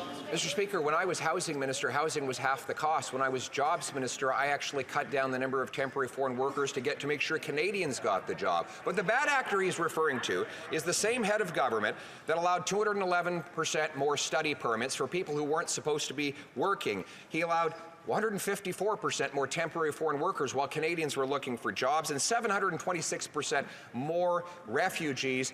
Mr. Speaker, if he wants to know who is the bad actor that broke the immigration system, why doesn't he do what he loves to do the most? Look in the mirror. Oh! Yes, get Trudeau a mirror.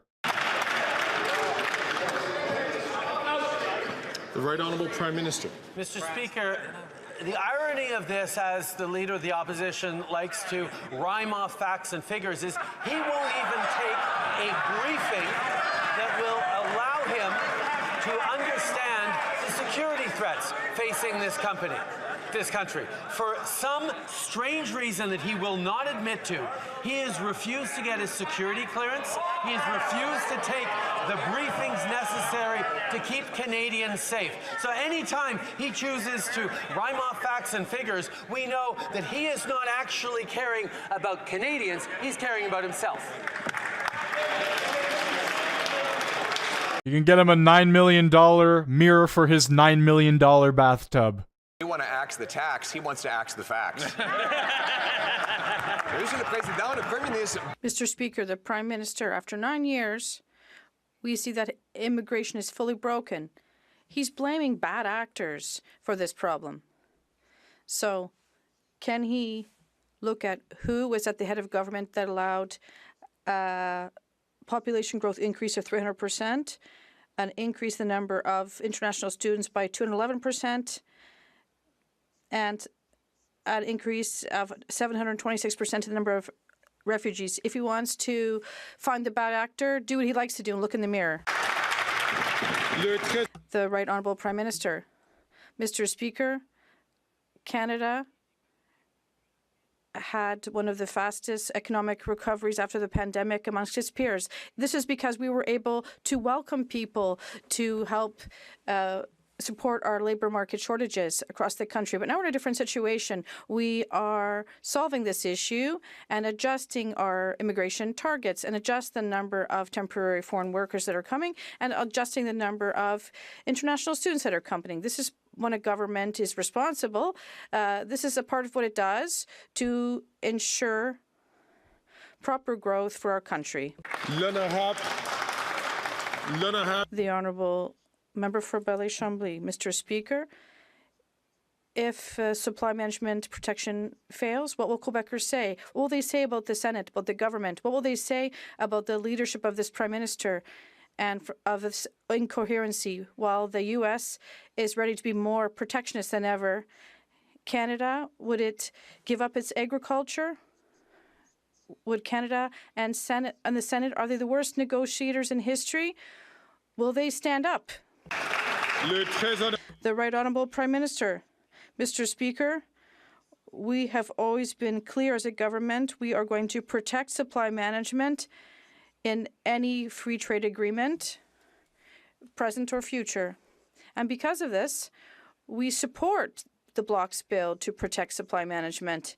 If ever this bill fails in the Senate, and we can't get it through here in the House because the Conservatives would vote against it, we will be here to protect supply management, even if we need to take government action to complete this task. We are here to protect supply management.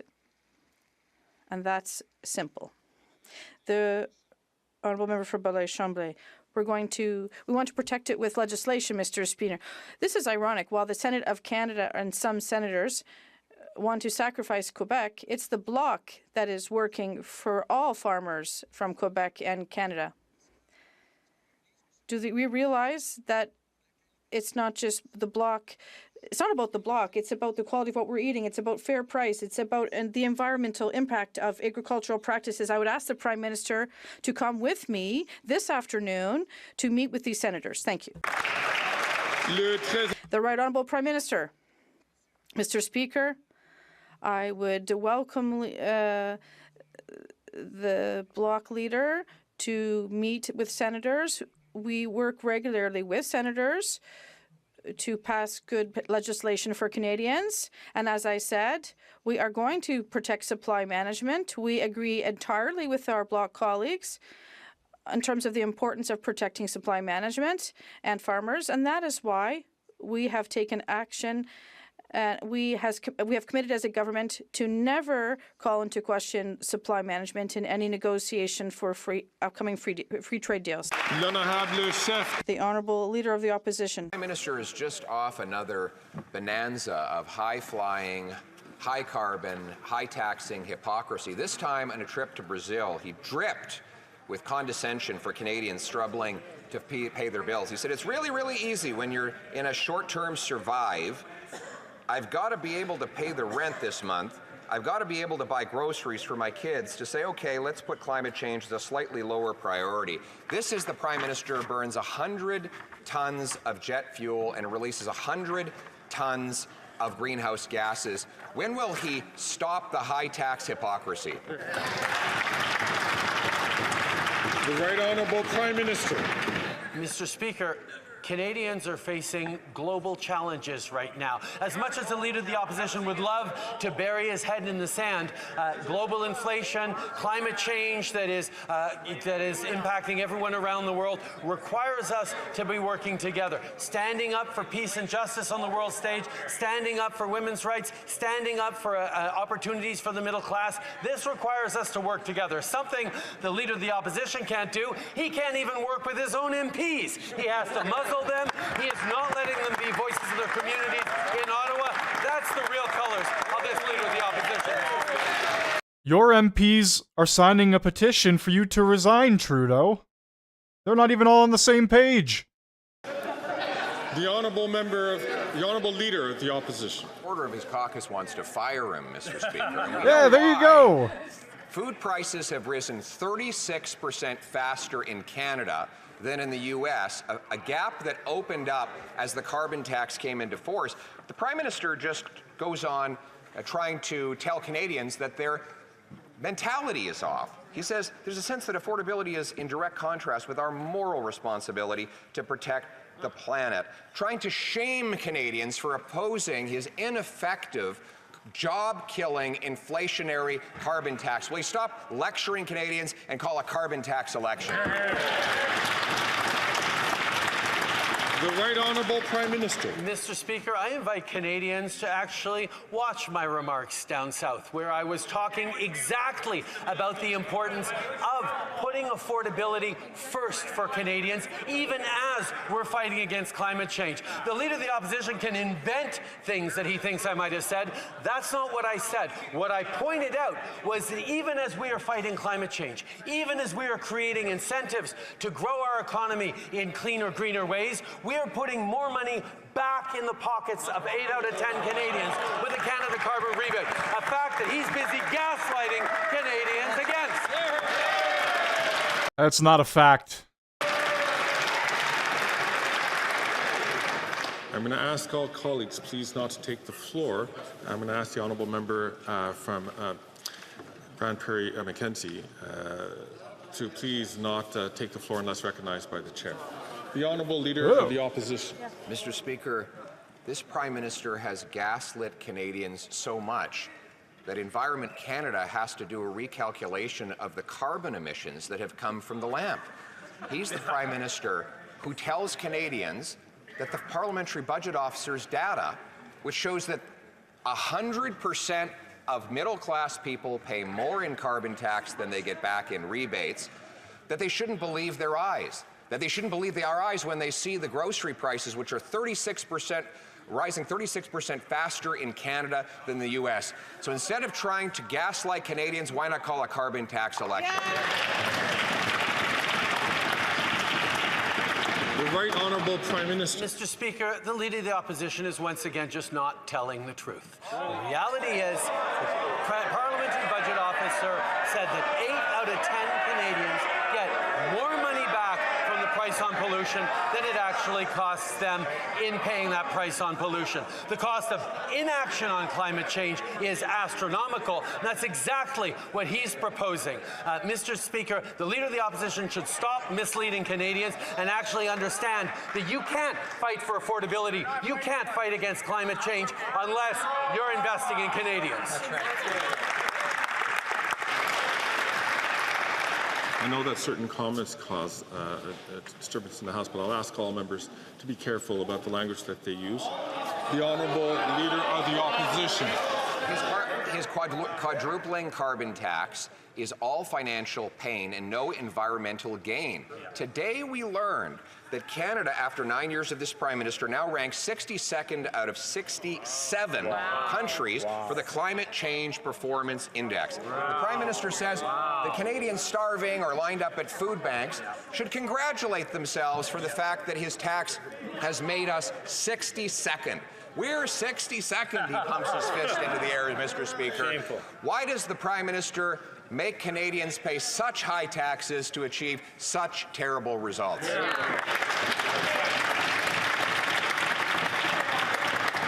The Right Honourable Prime Minister. Mr. Speaker, once again, the Leader of the Opposition is entirely misrepresenting the facts for his own gain, for his own interest. That's really all he cares about. If he cared about Canadians, he wouldn't be standing against dental care. He wouldn't be standing against more spaces in childcare. He wouldn't be standing against putting more money in Canadians' pockets with a price on pollution that is bending our emissions down faster than our other G7 neighbors, at the same time as it's helping with affordability for 8 out of 10 Canadians in areas in which it lands. The Canada Carbon Rebate is an affordability measure that is protecting future generations, and he is standing against it. The Honourable Member from Winnipeg Centre. Mr. Speaker, child poverty has increased for a second year in a row, and parents are struggling more than ever to buy essentials like baby formula and diapers. The Liberals have let families down. Meanwhile, the Conservatives want to cut child care. I'm sorry there, sweetheart, but you're partially to blame for that as well. That'll cost families thousands of more dollars every single year. The NDP act like they're so innocent. Minister, lower costs for families by following the NDP's plan to cut GST on essentials. Hear, hear. The Right Honourable Prime Minister. Mr. Speaker, I very much appreciate my NDP colleague bringing up the school foods program and her support for it. But if she really wanted to support it, she would help us stop the obstructionism by the Conservative Party that is preventing us from moving forward on delivering concretely for Canadians the way they need. Canadians need help and investments, and Conservatives didn't have enough in blocking and in voting against school foods, voting against and blocking dental care, voting against and blocking pharmacare. They're now blocking any capacity in this House to deliver for Canadians. The NDP needs to work with us and stop this obstruction.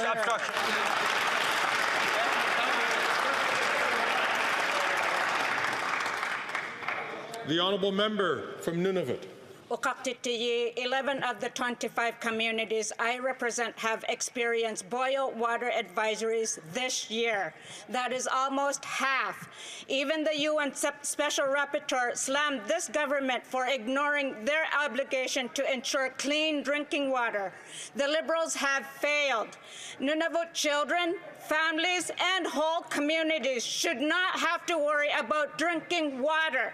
When will this Liberal government finally invest in Nunavut so everyone can have the clean drinking water they deserve? The Right Honourable Prime Minister.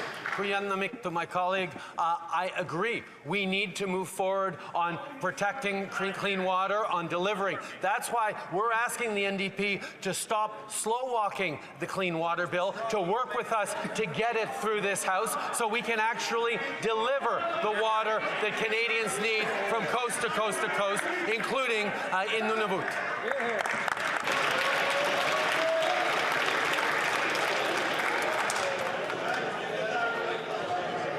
Order.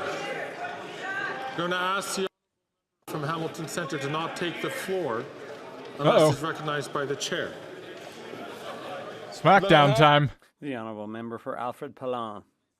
Mr. Speaker, foreign interference is a real threat to democracies all around the world.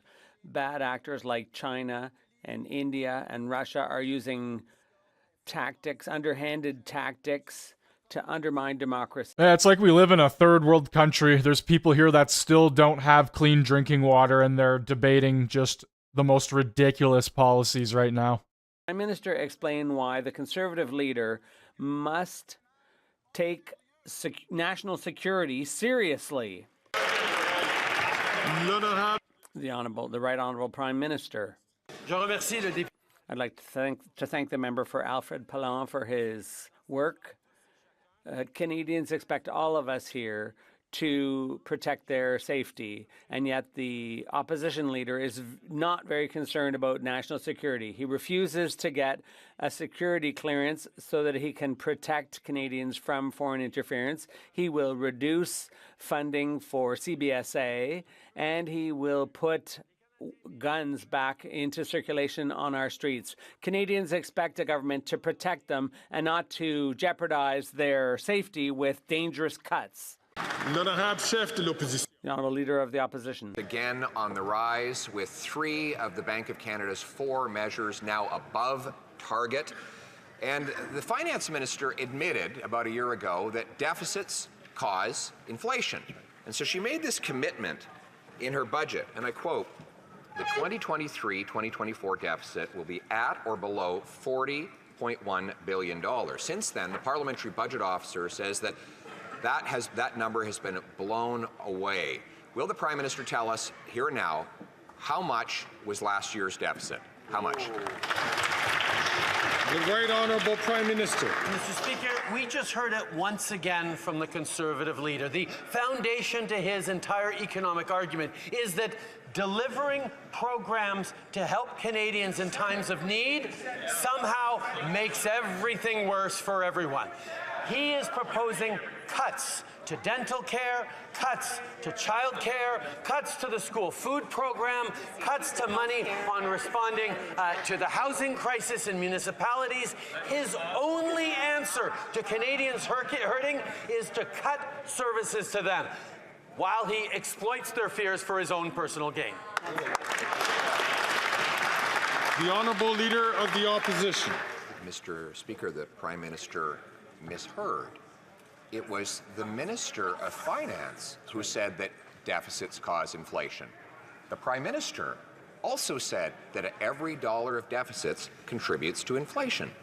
And that's why they made the commitment, him and his finance minister, and I'm quoting here, to maintaining the 2023-2024 deficit at or below $40.1 billion, end quote. Last year's books have been closed for 6 years now. He certainly has all the data. Last 6 months. So how much was last year's deficit?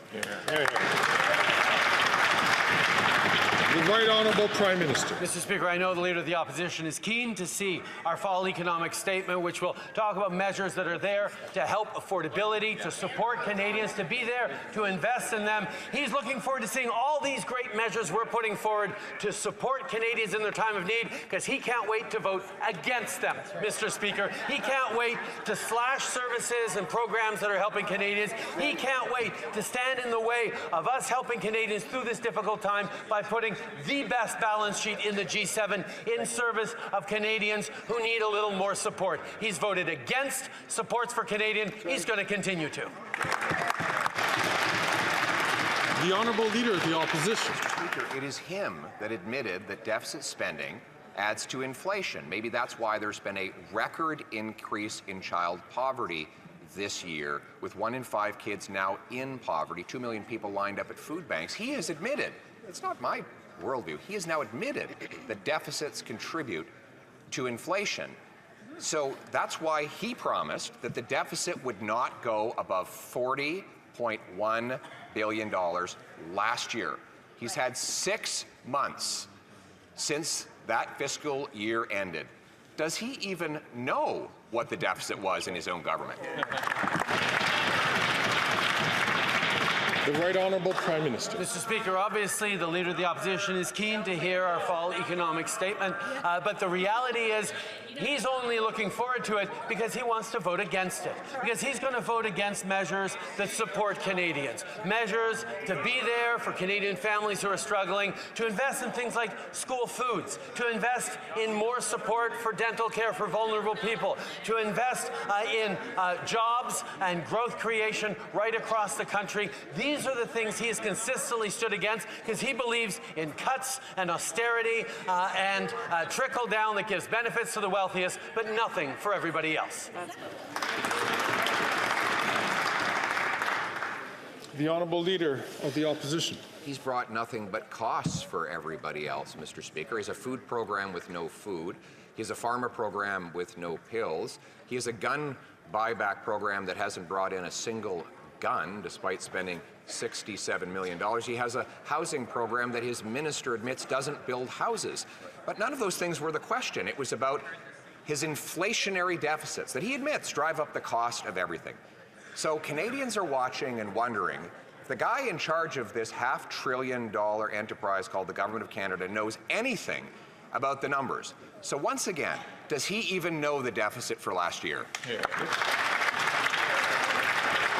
The Right Honourable Prime Minister. Again, Mr. Speaker, he is eager to hear our fall economic update, and we will share it with him in due course. In the meantime, this House has work to do, Mr. Speaker, on passing legislation that's going to support school food programs, that's going to move forward on delivering dental care for more Canadians who can't afford it, on expanding child care spaces, on putting money in people's pockets at a time where they're needed. And he is crossing his arms and forcing his MPs, because we know he forces his MPs to do whatever he wants, to block the passage of bills in this House, because he doesn't want to see Canadians helped right now. He wants to see Canadians hurt, because he's only caring about himself. And that's what everybody thinks about you. L'honorable député de Lac. The Honourable Member for Lac Saint Jean. Mr. Speaker, François Legault announced yesterday he's deploying the SQ, the Quebec Provincial Police, to watch Canada's borders. The SQ is going to have to do the federal government's job because no one in Quebec trusts Ottawa is ready to handle a potential wave of migration. It's come to that. It's not as if the SQ was looking for things to do, but they have to because once again, the feds aren't doing their job. They're just sitting back and waiting for another crisis to materialize with Donald Trump promising to deport millions of people. Why is this Prime Minister still failing to get out ahead of this one? The Right Honourable Prime Minister. Mr. Speaker, as a government, we will always be there to defend the rule of law and to defend the integrity of our borders. We have a plan to increase staffing at our borders with officers and vehicles. We will work with our counterparts all across the country to ensure that Canadians can still have confidence in our sovereignty and the integrity of our immigration system as well as our borders. That's a responsibility that we take very seriously, and we've demonstrated that when we dealt with challenges in the past. The Honourable Member for Lac-Saint-Jean. Yeah, we saw that last year. Quebecers do not have confidence in this Prime Minister's ability to handle a wave of migration caused by Donald Trump. They saw how he managed the borders during the pandemic. They saw how he managed Roxham Road. They saw him on Twitter inviting the whole world to Quebec and then looking the other way when we were flooded with newcomers, Mr. Speaker. That's why Quebec has no choice but to send the SQ to the borders. Yes, Quebec is sending the SQ to the borders. Does the Prime Minister realize what's going on, Mr. Speaker? The Right Honourable Prime Minister. Mr. Speaker, I have a lot of respect for the professional and excellent work that the SQ is doing to protect all of Quebec, and they will continue to work with federal organizations like the RCMP and CBSA. Mr. Speaker, for a long time now, I've acknowledged the generosity of Quebecers who have done more than their fair share in taking in newcomers to Canada, and that's why we're compensating them. But that's why I'm still waiting for Mr. Legault's approval for temporary more temporary work permits because we need more immigration. The Honourable Leader of the Opposition. What? Did he just say we need more immigration? Is at a breaking point because of decisions. Thought he was cutting immigration. Bad actor. This bad actor here, the Prime Minister of Canada, who sent out a tweet saying, "Welcome to Canada." The last time Trump arrived in the White House, he opened a welcome center at Roxham Road, which invited tens of thousands of people without housing, without jobs for them, without health care for them. Is he going to do exactly the opposite this time to avoid another crisis for Quebecers? The Right Honourable Prime Minister. Mr. Speaker, protecting our immigration system and our borders has always been top priority for this government. It's our responsibility. The whole world is dealing with tough times, and that is why we took steps. We took the necessary steps to protect our principles and our values, as well as the integrity of our system. And we will keep doing that. We will keep staffing adequately, unlike the Conservatives who cut CBSA officers, who cut the RCMP when they were in office. We will continue to invest to protect the safety of Canadians. Whenever he speaks, it's just the clown show continues. Road when the Conservatives were in power, and we had more officers at the border, just less bureaucracy in offices, and the Liberals have done exactly the opposite, and that's why the system's broken after 9 years. They've done the same thing with housing. They've doubled the cost of housing to such an extent that 1/3 of young Canadians are thinking about leaving the country, and his solution is to funnel billions of dollars to bureaucrats who are standing in the way of finding solutions. Why is that his preferred approach? The Right Honourable Prime Minister. Mr. Speaker, once again, we see him attacking mayors in the municipalities who are working with the federal government to increase construction, to cut red tape, to get more housing units built. And we know it's working because at least 18 members of the Conservative caucus have applied for that funding for their municipalities to increase the speed of construction and so on. Unfortunately, the Conservative leader is stopping those members from speaking on behalf of their communities and from advancing the interests of their constituents. The Honourable Leader of the Opposition. 9 years, this Prime Minister has doubled housing costs. In fact, 80% of people in Canada now believe, for the first time ever, that homeownership is just for the very rich. And the cities that have got money from his so-called housing accelerator have had the worst results. Vancouver, housing starts are down 18%. Toronto, down 21%. Ottawa, down 14%. Guelph, down 65%. Why doesn't he follow our common sense plan to cut out the bureaucratic middlemen and gatekeepers and instead use the savings to axe the sales tax and build the homes? The Right Honourable Prime Minister. Mr. Speaker, once again, on housing, his own MPs have been asking us, for example, the $31 million we're sending to Kelowna in the riding of Kelowna Lake Country, a Conservative riding. This is money that is going to make a real difference in their communities, but the Leader of the Opposition is preventing his MPs from standing up and advocating for their communities. This place is supposed to be a place where members are voices of their communities here in Ottawa. Instead, he's sending them to be his voice in their communities. That's not how it works. Oh my goodness, Trudeau. Isn't that just funny coming from him?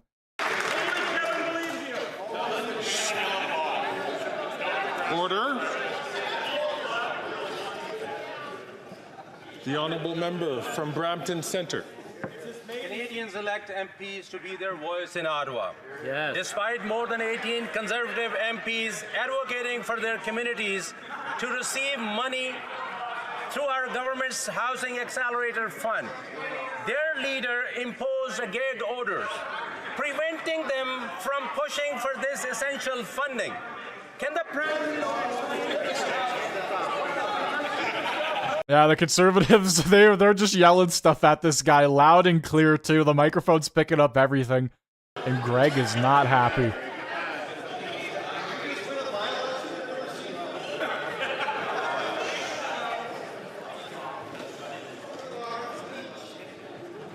Colleagues, this member is close to the chair and I can't hear the question.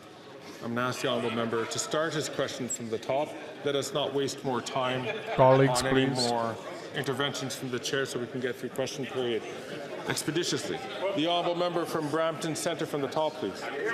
Thank you, Speaker. The reality is Conservatives can't stand the truth. Canadians elect MPs to be their voice in Ottawa. Despite more than 18 Conservative MPs advocating for their communities to receive money through our government's Accelerator Fund, their leader imposed a gag order, preventing them from pushing for this essential funding. Can the Prime Minister explain to this House what the Conservative leader's cuts to this program would mean? Good question.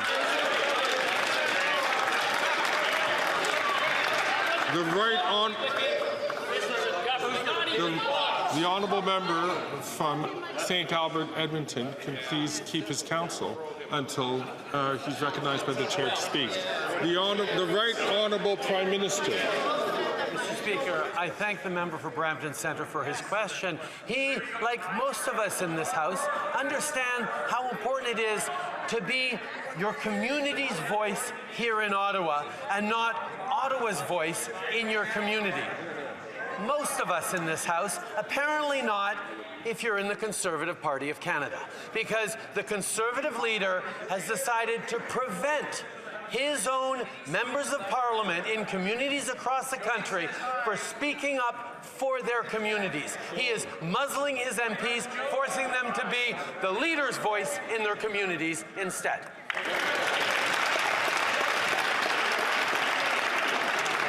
The Honourable Leader of the Opposition. Nous voulons mettre de la...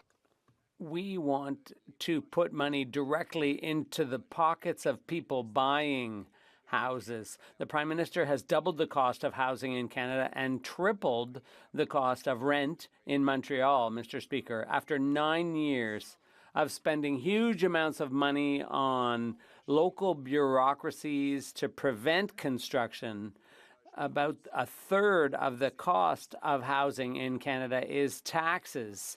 By getting rid of the tax, we can build more housing for less. Will he accept my plan to cut the GST on new builds? The Right Honourable Prime Minister. Mr. Speaker, I'm listening to the Conservative leader criticizing our Housing Accelerator Fund, but he is directly contradicted by at least 18 of his own members who are currently applying to the federal government for funding in their communities to accelerate the construction of housing, to create more densification, to cut red tape. Conservative members know how important it is to invest in housing. The Conservative leader is stopping them from talking and only promoting austerity and cuts. The Honourable Leader of the Opposition. At the same time, with C-83, the Prime Minister allowed Paul Bernardo to be transferred from maximum security to a medium security facility. And now we learn that the Liberal government has decided to prevent the families of the victims of Paul Bernardo from testifying in person at his parole hearings, which could lead to releasing this monster onto the streets. Why is this Conservative government preventing victims from speaking out against the release of Paul Bernardo? The Right Honourable Prime Minister. Mr. Speaker, the opposition leader knows full well that this is not a government decision. It's a decision made by an arm's-length agency.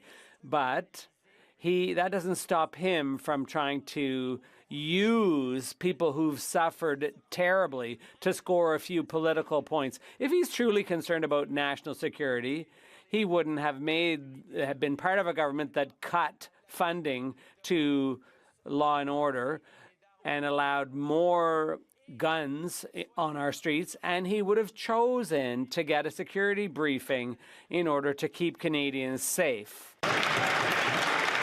L'honorable chef de l'opposition. The Honourable Leader of the Opposition. Passed Hug-a-Thug Bill C-83, which allowed Paul Bernardo to leave maximum security for more luxury and freedom in a medium security penitentiary. Now we learn that the Liberal government is blocking the family members of Paul Bernardo's victims from testifying in person at his parole hearing, where it will be considered for his release. Under Section 6.1 of the Corrections and Conditional Release Act, the minister could intervene to allow the victims to speak up. Why does he keep protecting Bernardo from the victims rather? Oh, good question indeed. The Right Honourable Prime Minister. Mr. Speaker, the Leader of the Opposition knows full well these are decisions taken by the Arms-Length Parole Board, and the Minister is engaged on this issue. But it won't prevent him from instrumentalizing the grief and anguish of families who are victims of crime for his own narrow personal gain. If he actually cared about public safety and national security, Mr. Speaker, he wouldn't have proposed to cut from the police services and border agencies. He wouldn't be proposing to put more guns on our streets, and he certainly would have accepted the national security briefings that would allow him to keep his own party safe.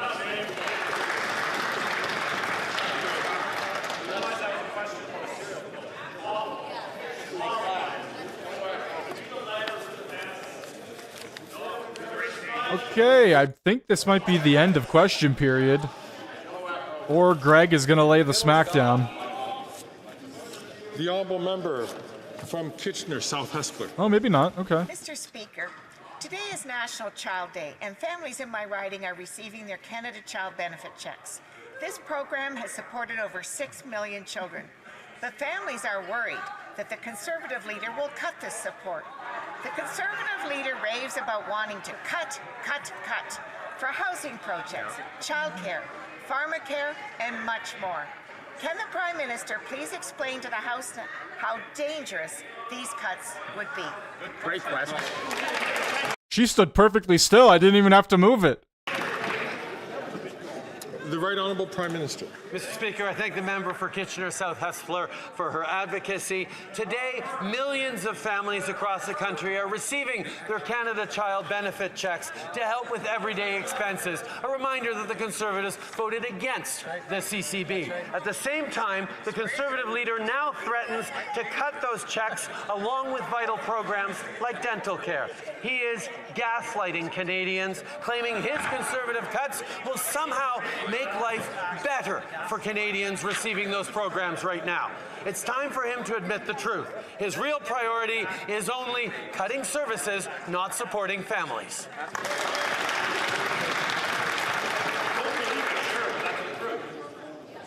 The Honourable Member from Victoria. Today, people in BC are reeling from a bomb cyclone. Just weeks after another atmospheric river, their homes are damaged, power is out. The climate crisis is here, but the Liberals keep letting Canadians down. Instead of acting, they are handing out billions of dollars to rich oil and gas CEOs, and the Conservatives can't even agree if climate change is real. They will cut the supports that communities need to stay safe. So why are the Liberals tossing handouts to some of the biggest polluters while everyday Canadians bear the brunt of the climate crisis? The Right Honourable Prime Minister. Mr. Speaker, we made a commitment as part of the G20 to cut inefficient fossil fuel subsidies, and we did that 2 years ahead of all other G20 partners. At the same time, we've put a cap on emissions from the oil and gas sector that is going to continue to protect us, and at the same time, we've brought in a price on pollution that puts more money back in the pockets of 8 out of 10 Canadians while cutting emissions and ensuring, inspiring and encouraging innovation. Unfortunately, the NDP hasn't been clear even on something so simple as a price on pollution. On this side of the aisle, we stand up for protecting climate.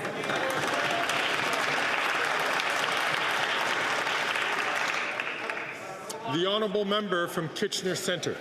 Mr. Speaker, the Prime Minister recently admitted his biggest regret was breaking his promise on electoral reform and claimed he didn't know how he could have done things differently. Well, he could have supported a citizens' assembly on electoral reform instead of blocking the most basic initiative to have everyday Canadians informed by experts. That's crazy. It was like a small hurricane just appeared and then disappeared, I guess. I don't know why they call it a bomb cyclone. I guess they're trying to make it sound more scary. Citizens' assembly, will he do it?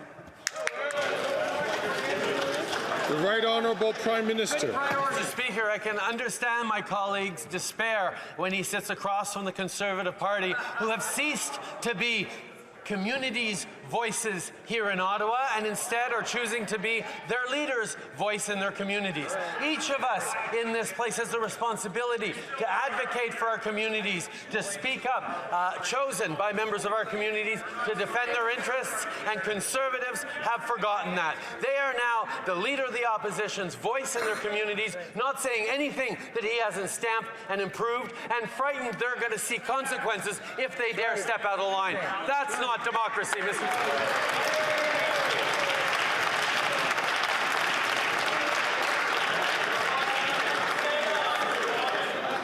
Alors, s'il vous plaît. Order, please. I would like to draw your attention to the presence in the gallery of Ms. Judith Suminwa Tuluka, the Prime Minister of the Democratic Republic of Congo.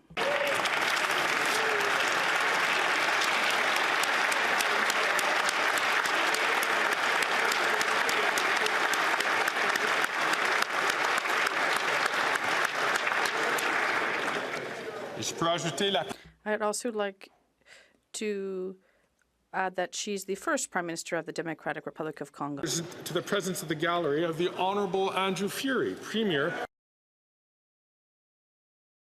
Alrighty, hold on here. Premier. Republic of What the hell? What is this, Mark Holland? What is he wearing? He's literally wearing clown shoes. He's literally wearing clown shoes. Oh my god, it fits him perfectly. Check those things out. My goodness. The circus at its finest, ladies and gentlemen.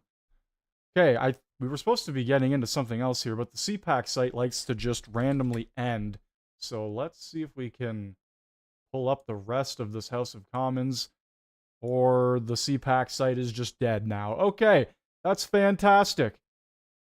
I think I'm just going to call it here because the CPAC site is no longer with us. So, thank you all for watching and joining. If you are new to the stream, make sure you hit that like button, hit that sub button. I do cover question period whenever it is live, and usually House of Commons proceedings before, but today those did not happen. So yes, I will be live tomorrow covering it.